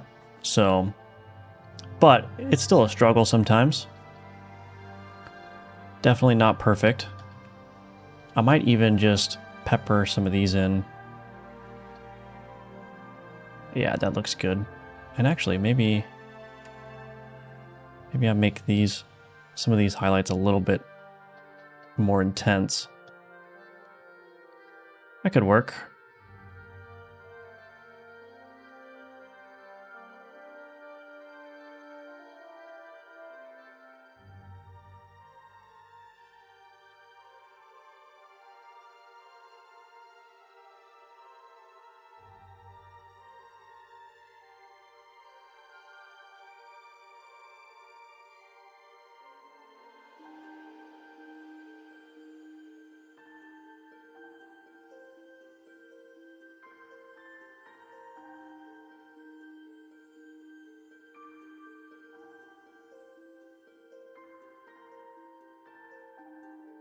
Okay.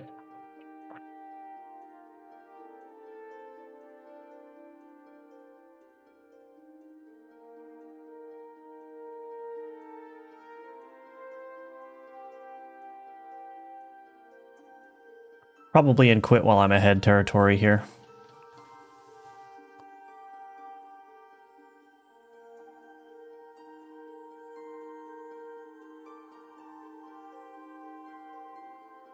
Started using your Godot utilities add-on the other day. It's a massive quality of life improvement. Oh, I'm glad to hear that. Looks like we're making relics today. I like it. Ominous foreboding pot. Definitely earned my follow, homie. Thank you, Blood Slash. Appreciate that. Yeah, I can't live without my Godot utilities library. It definitely makes a lot of things much easier in C#, at least, or for C#.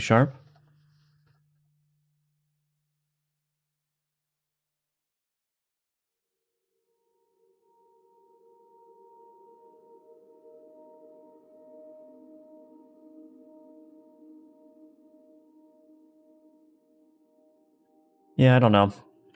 Maybe it's all right.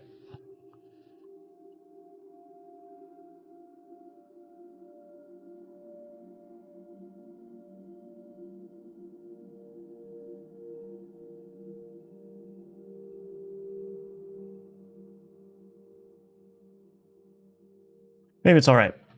What does this library provides? It's got some source generators that make it easier to assign nodes in C#. That's the main thing. There's also some extension methods and whatnot, different utilities that you can use.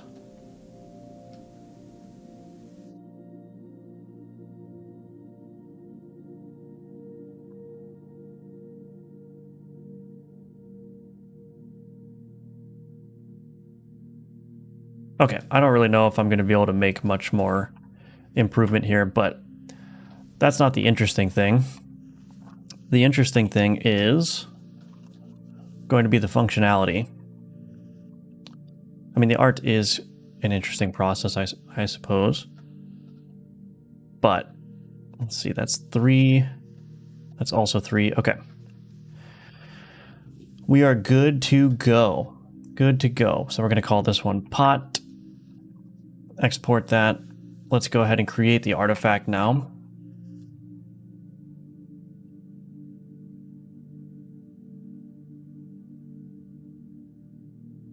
I just searched pot in there. Are you serious? Artifact definition resource or artifact resource. Pot.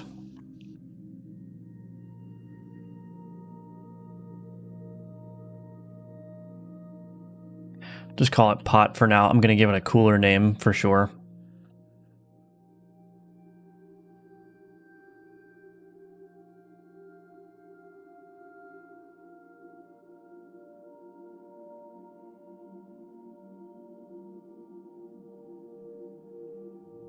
Okay, there's our pot description.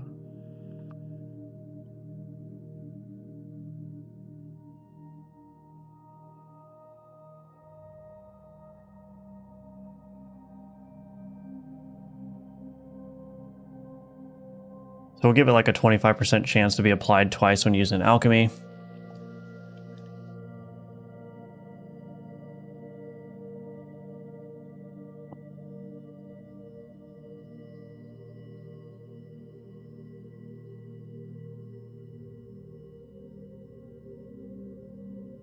So we're creating the script for it now. And now what we have to do is we have to go to the alchemy manager and we have to actually add the functionality here, which is going to be a little bit difficult, I think.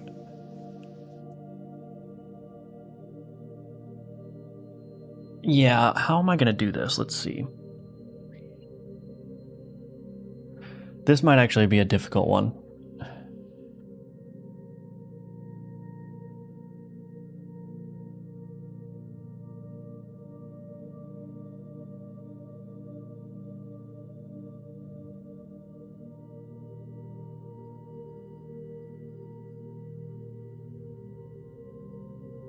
This might actually be a difficult one.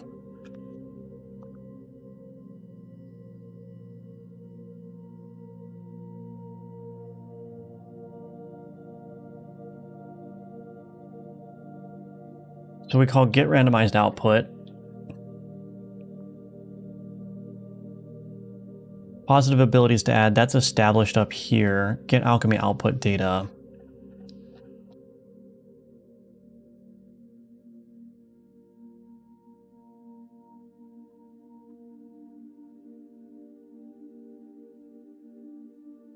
Let me do something real quick. I'm going to look at my card inspection tool. I just want to get a feel for like all the different artifacts I'm going to, or all the other reagents I'm going to have to support. Hello, Neozoid. Welcome back. Hello, it's Ramsey. Did you know GCC is 15 million lines of code? Interesting. I did not know that. All right, so we have strips legendary status, all preserve abilities, all poison abilities, all output cards have their cooldowns reduced by 1.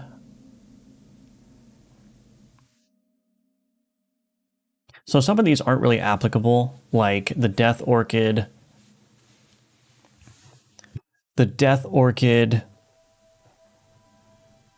obviously is not going to be able to grow the board multiple times.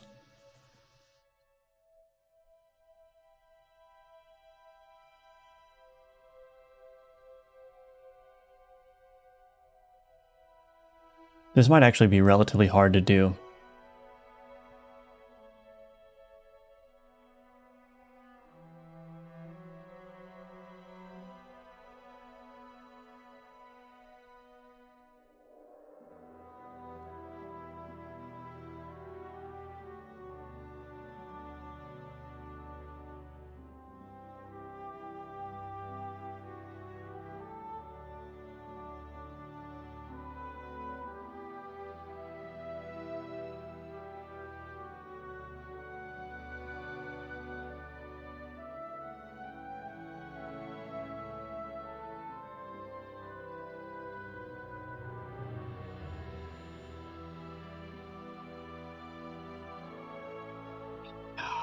Sorry, I'm just trying to figure out.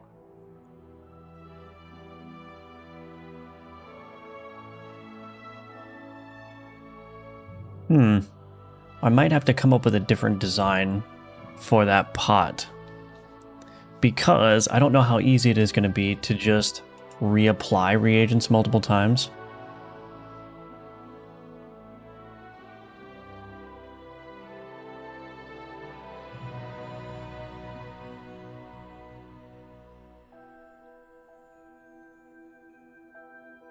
Get outputs.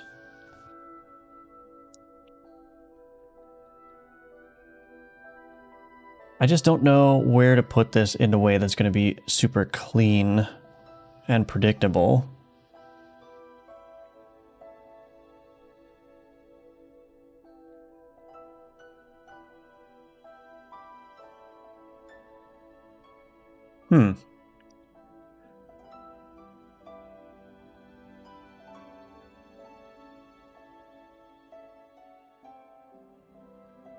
So guaranteed legendary output. So this is one where, for example, the guaranteed legendary outputs is based on the number of lead ingots that you have.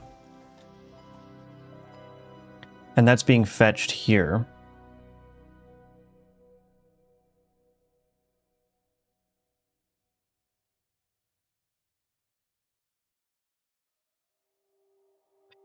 But then if I have like reagent added abilities, where is that?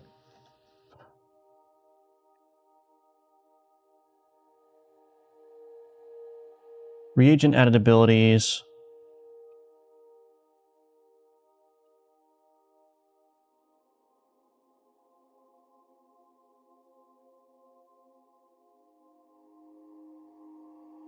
So I need to like invisibly duplicate the behavior.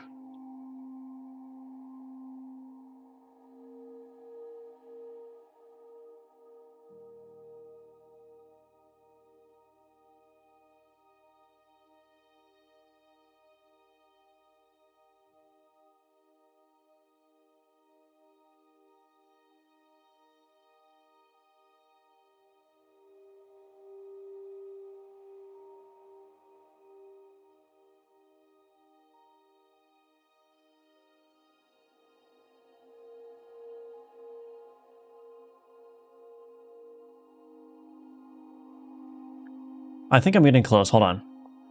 Reagent added abilities, card to original ability count, card to original tier, reagent output overrides.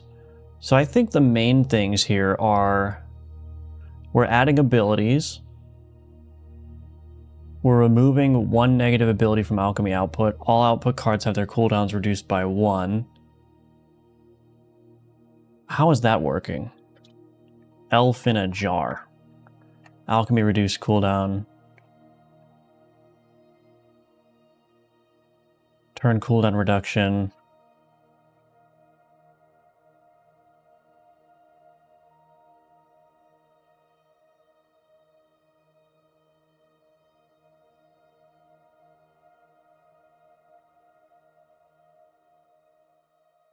So there's a way that I could do this in which anywhere where I'm getting some alchemy specific data, I could just like account for that pot artifact and just have a chance to increase the count by 1, for example. That is something that I could do.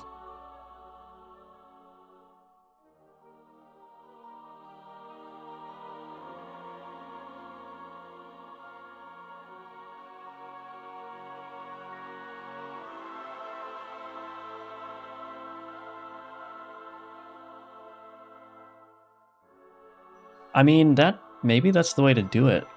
Guaranteed legendary outputs.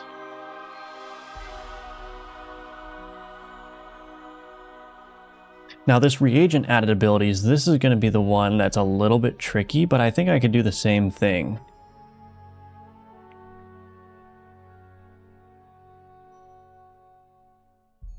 I could iterate over this list and just like for each item in the list, I could potentially duplicate it again.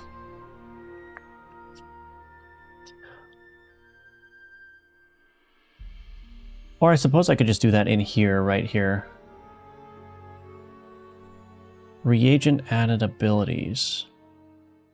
So for var reagent added ability in adjusted input card, select many. Okay, so this is going to be a little bit of work, but I think it's going to be possible.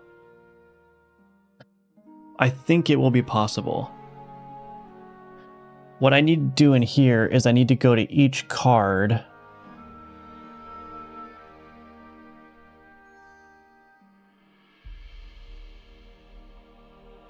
So for each reagent input card, I would iterate over that first.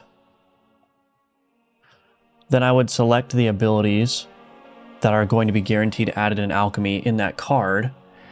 And then I would look at my artifact manager to see if I have a pot. And then I would have that chance to just basically duplicate that set of abilities.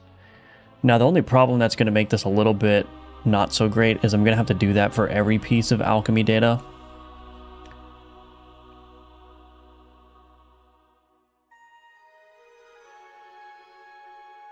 And the other thing too is that I don't want to apply I don't want to apply that artifact randomness to how the alchemy system is working until I'm actually doing the alchemy. So the weird part about this system is that all this code is being run in just the description, or to generate the description of the alchemy. So if I go to my alchemy here and I go and son of a biscuit, let me get rid of that. Run manager, get rid of the unlock menu. So I go to my alchemy here, and I do this, and I do that. So it says this card will gain 0 to 1 negative abilities when alchemized, right? If I'm accounting for the pot when I'm generating this, then this number could change every time I hover over it, because if the chance to apply is being applied every time, then it might say 1 to 2 at one point, and then 0 to 1 at one point, and then 1 to 2 at another point. So I basically need to be able to run this like alchemy functionality without accounting for any artifacts that affect alchemy, and then only apply the artifacts when I'm actually doing the alchemy operation. So at the point when I click that and mix the cards together, that's when the alchemy related artifacts need to take effect.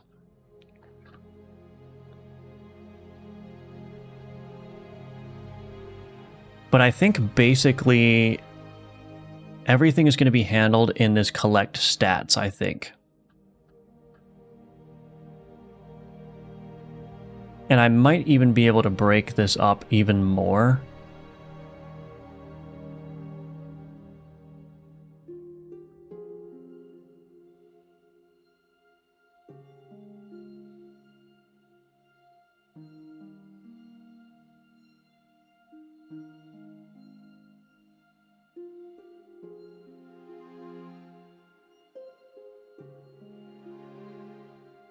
Okay, I think I have a path forward on this, but it's going to be a little bit of effort, so we'll go ahead and do that.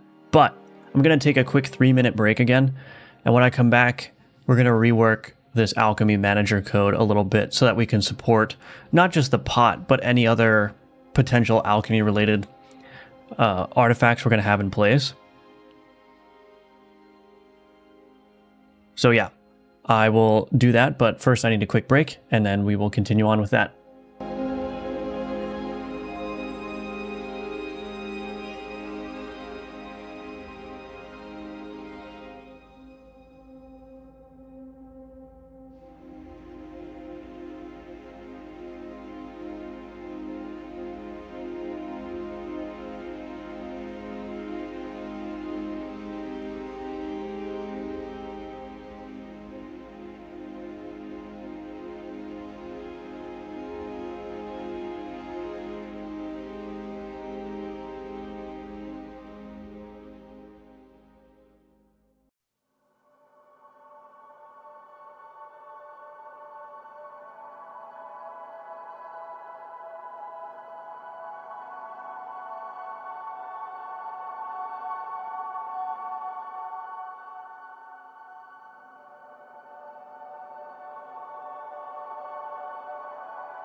All right, your favorite niche e-celeb is back, everybody.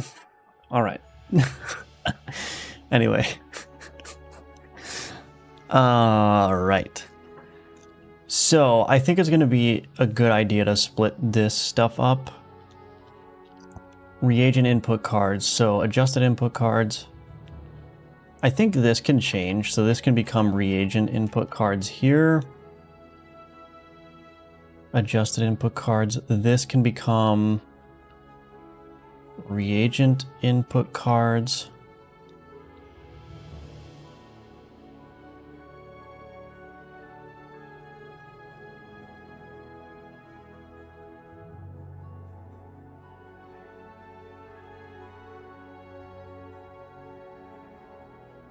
Okay.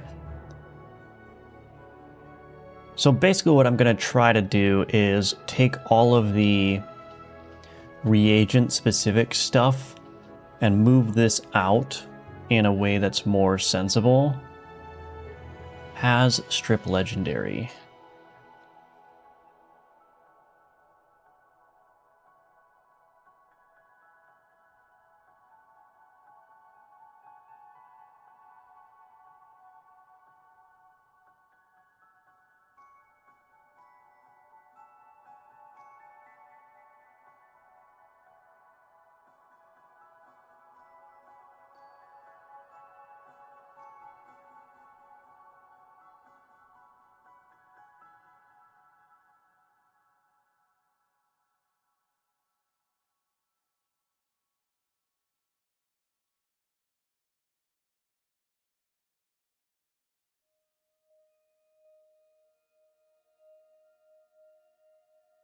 I don't even know if that shallow duplicate is working, but anyway, that's beside the point. All right, so collect stats. Let's do private void. Collect reagent stats. So I'm just going to start moving this stuff over.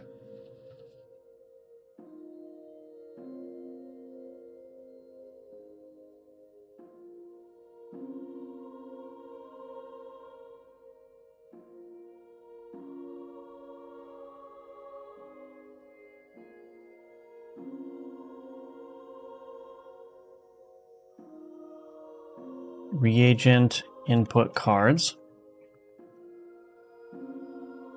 We're going to get rid of that here. Oh no.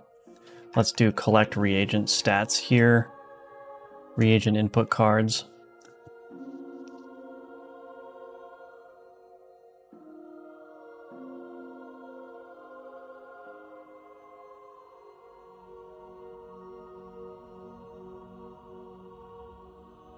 Target card and reagent added ability get target cards. Okay, so I think that's okay. Preserved abilities.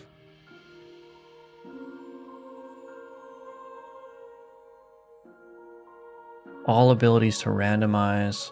All positive abilities to randomize.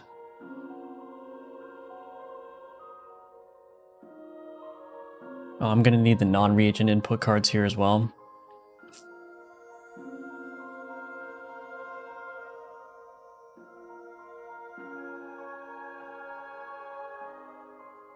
Actually, maybe I don't want to use that here. Reagent output overrides.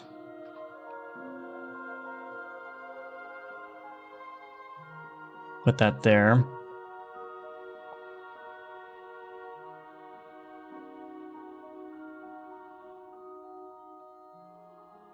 Okay, and then we bring this out here.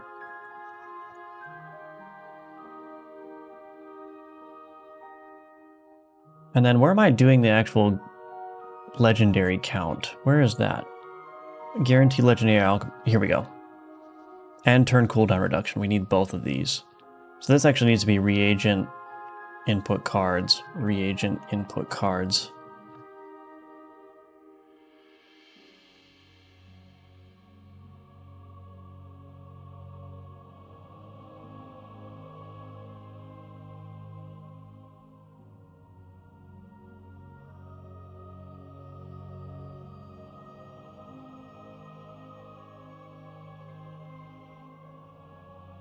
Okay.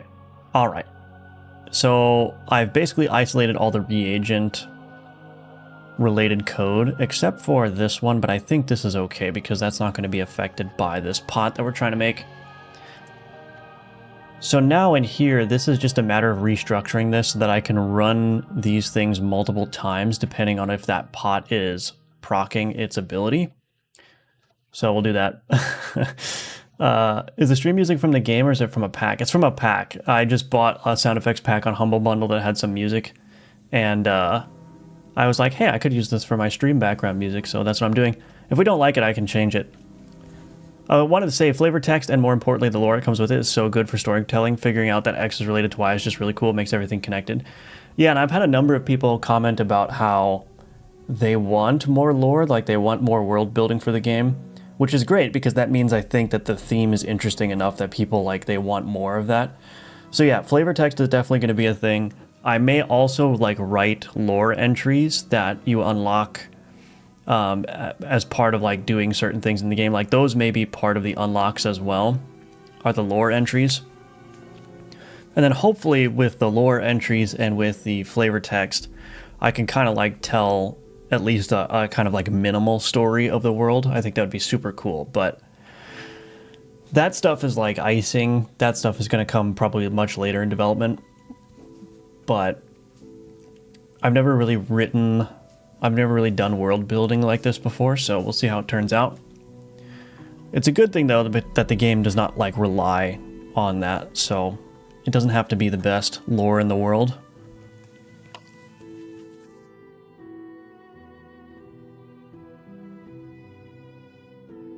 So I think I'm going to restructure this now. For each var reagent card in reagent input cards,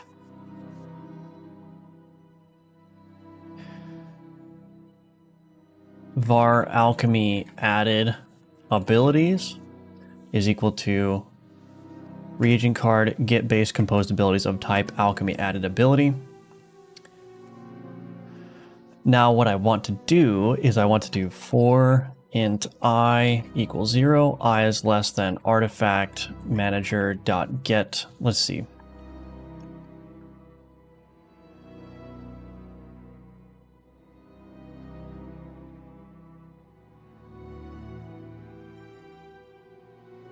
Let me just do something really quick.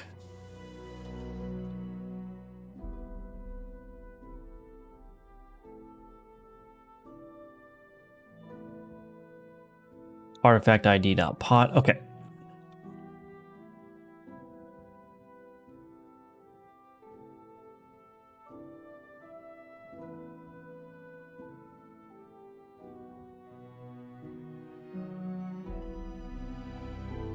Okay, then we'll do const float pot chance is equal to 0.25. If Matthew tilde RNG.randf is less than or equal to pot chance, we'll do greater than pot chance. We will continue. So for each pot that you have, because the artifacts can stack, it will do the 25% chance individually. So it's not going to add up the chances, it will just do each chance individually. And then we'll say alchemy added abilities is equal to this, alchemy added abilities, and then alchemy added abilities dot select x dot duplicate. Actually, do I need to do that?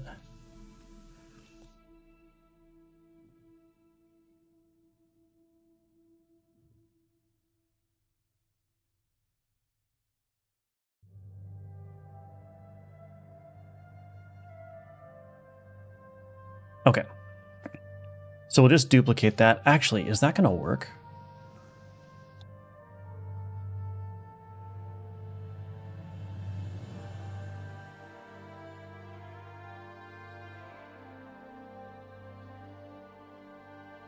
Yeah, it does. It duplicates the ability that gets added as well. Okay. So we're basically just going to duplicate the alchemy added ability and add that to the list.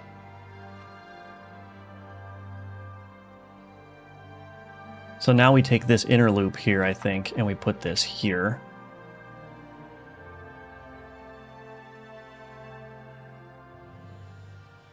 Nope, I gotta do another loop.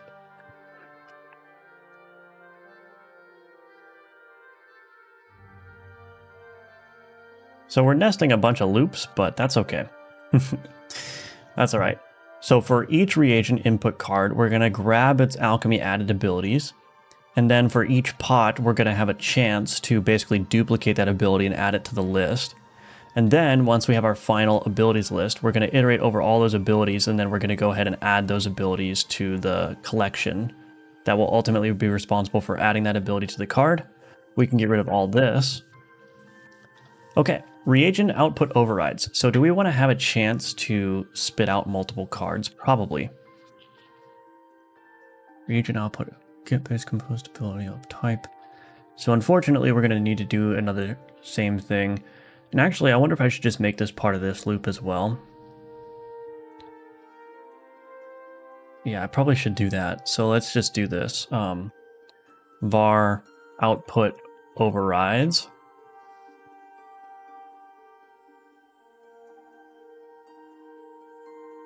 Alchemy absorbability. What does this do? Oh, output overrides. Does this not duplicate the card? This might not be good. Let's see. Handle reagent override. No, it's creating a brand new card. Okay. All right.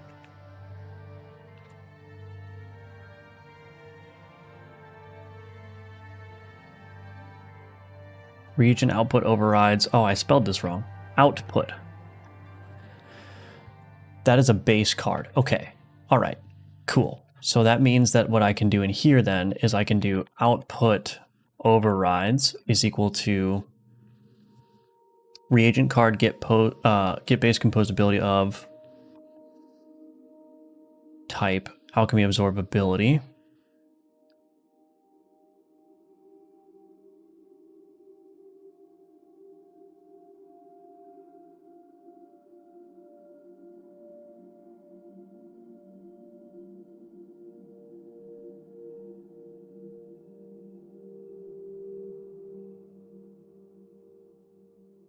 If there are any, we will do reagent card. Let's make this a list. Okay.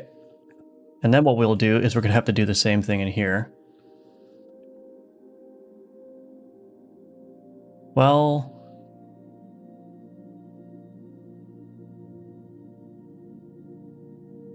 yeah, let's just do it the simple way for now. I may just want to run this once per reagent card.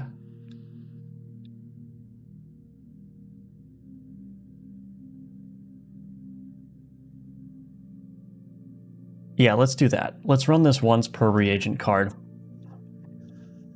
So for each pot count, we'll just do var duplication count, I guess.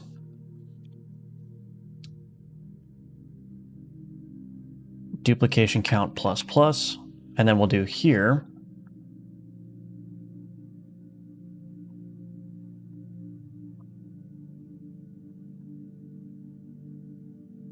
So now we're just going to run this once per reagent card with the duplication count, and then down here, output overrides. Now, unfortunately, I can't necessarily do this as part of one loop. Or, I mean, I guess I could. Maybe I can do that as part of one loop. Let me think about this. Put the output overrides up here.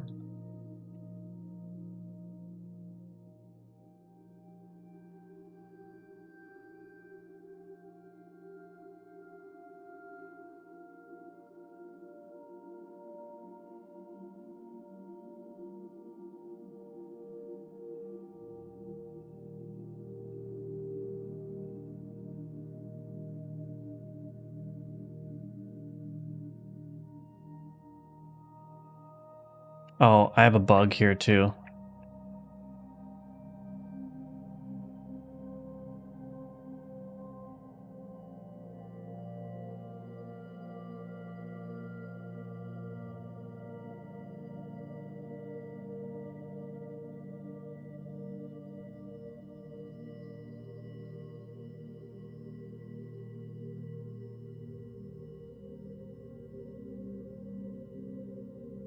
All right, well, this is getting a little bit wonky.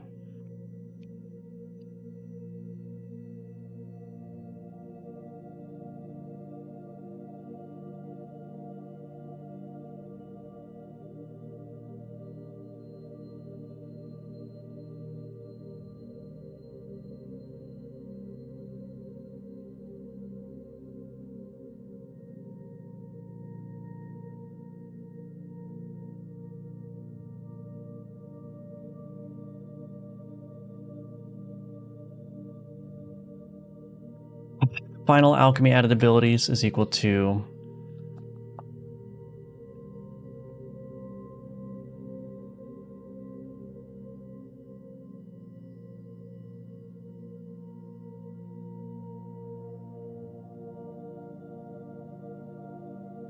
I actually don't know if this is going to work out that great.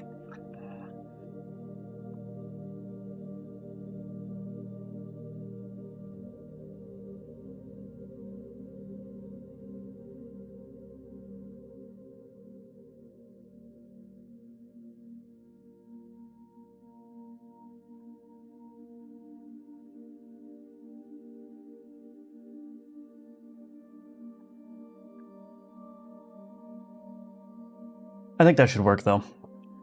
I think that should work. And then the output overrides.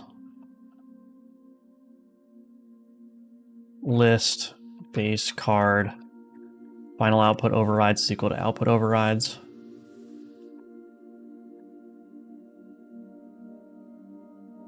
Yeah, I think that's what I want to do.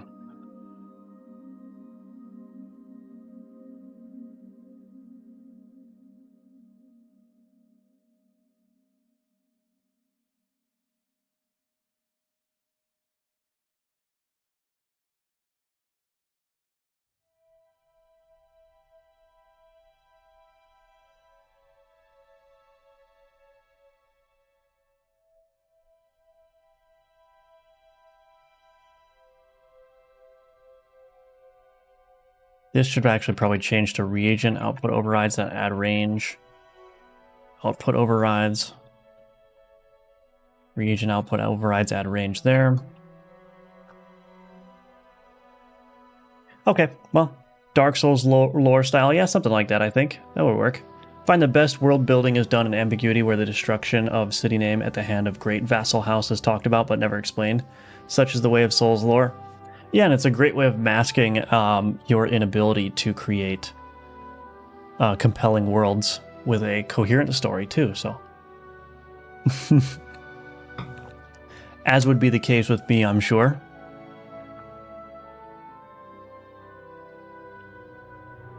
Yeah, true. Additional critical chance abilities. Yeah. So we gotta handle all of these ones as well.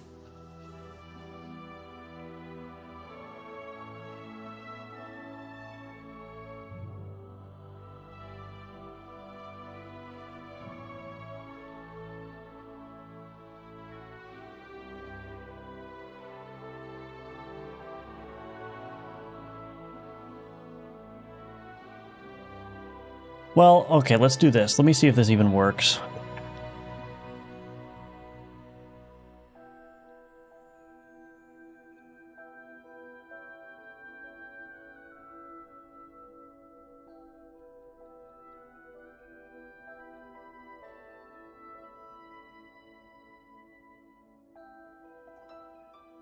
Okay, let's just see if this works.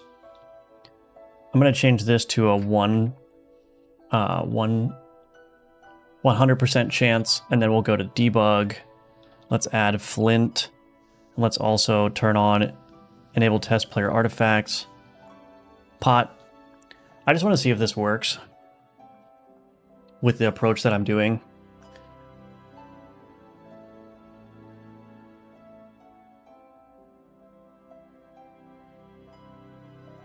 Okay, so we'll do that. Boom.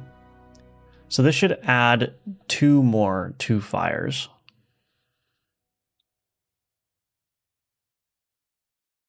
It did not work.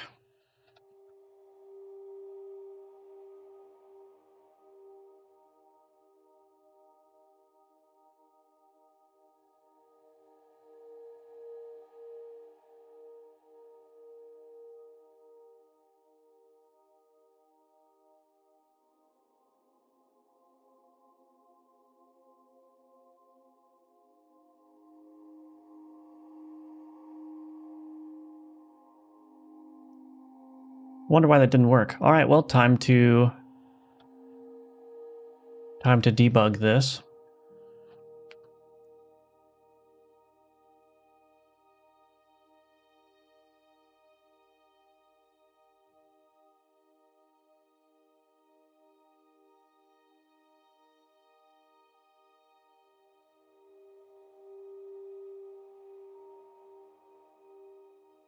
Oh, that's annoying.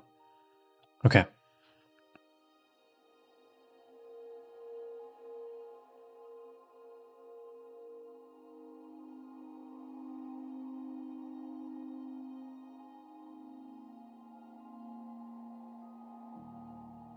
Is there a reason why that didn't work?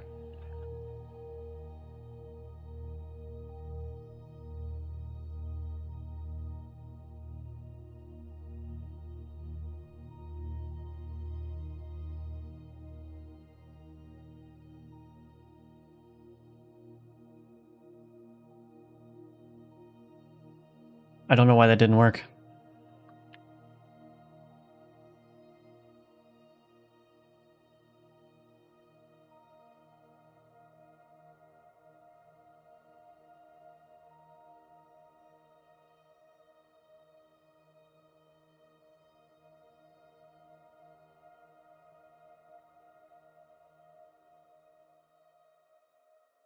So this is working, it's getting that data correctly, but it just seems not to be working when I actually do the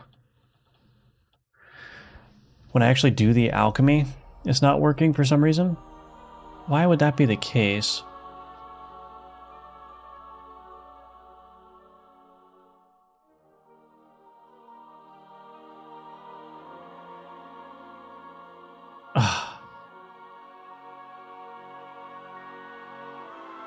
Oh, this is annoying. I can't put a breakpoint because every time I go to click the pot, it triggers this. Why is that triggering that? Hold on, maybe that shouldn't be happening.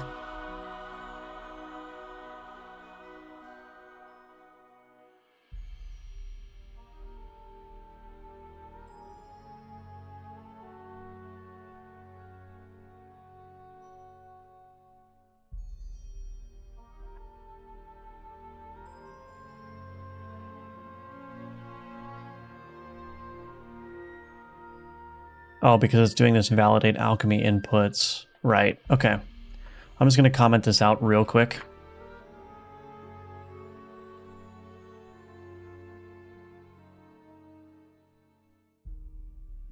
I hope I don't forget to uncomment that. Let's do it again.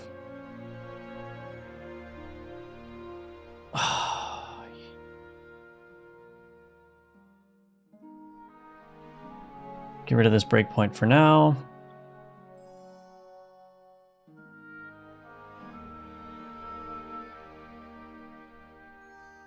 Okay. So it's doing all of that correctly. Let me just see what the final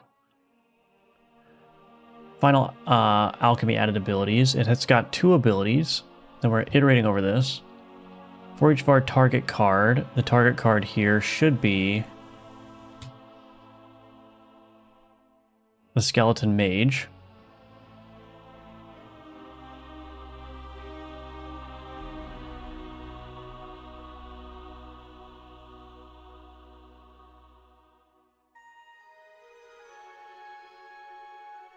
So we'll go down here and we're going to look at reagent added abilities. Oh, it's only adding 1. Why is it only adding 1?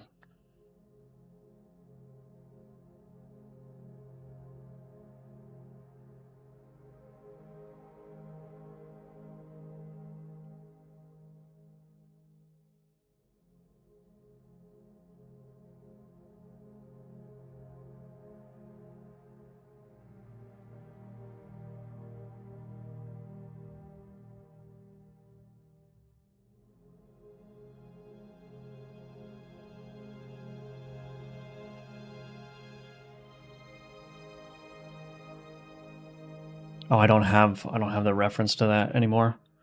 Why did it only add the 1 ability?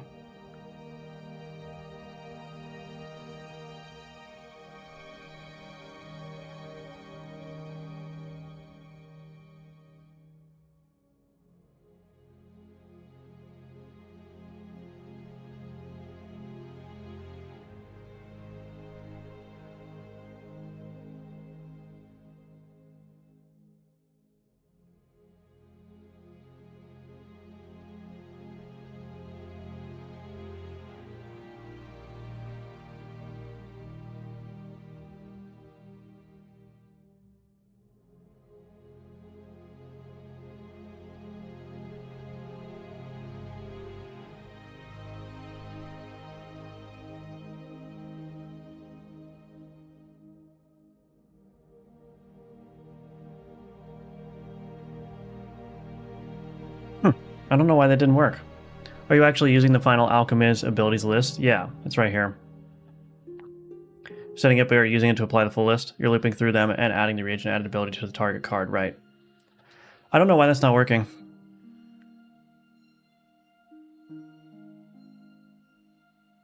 Okay, anyway, here's what I'm going to do. I'm going to make a new branch for this.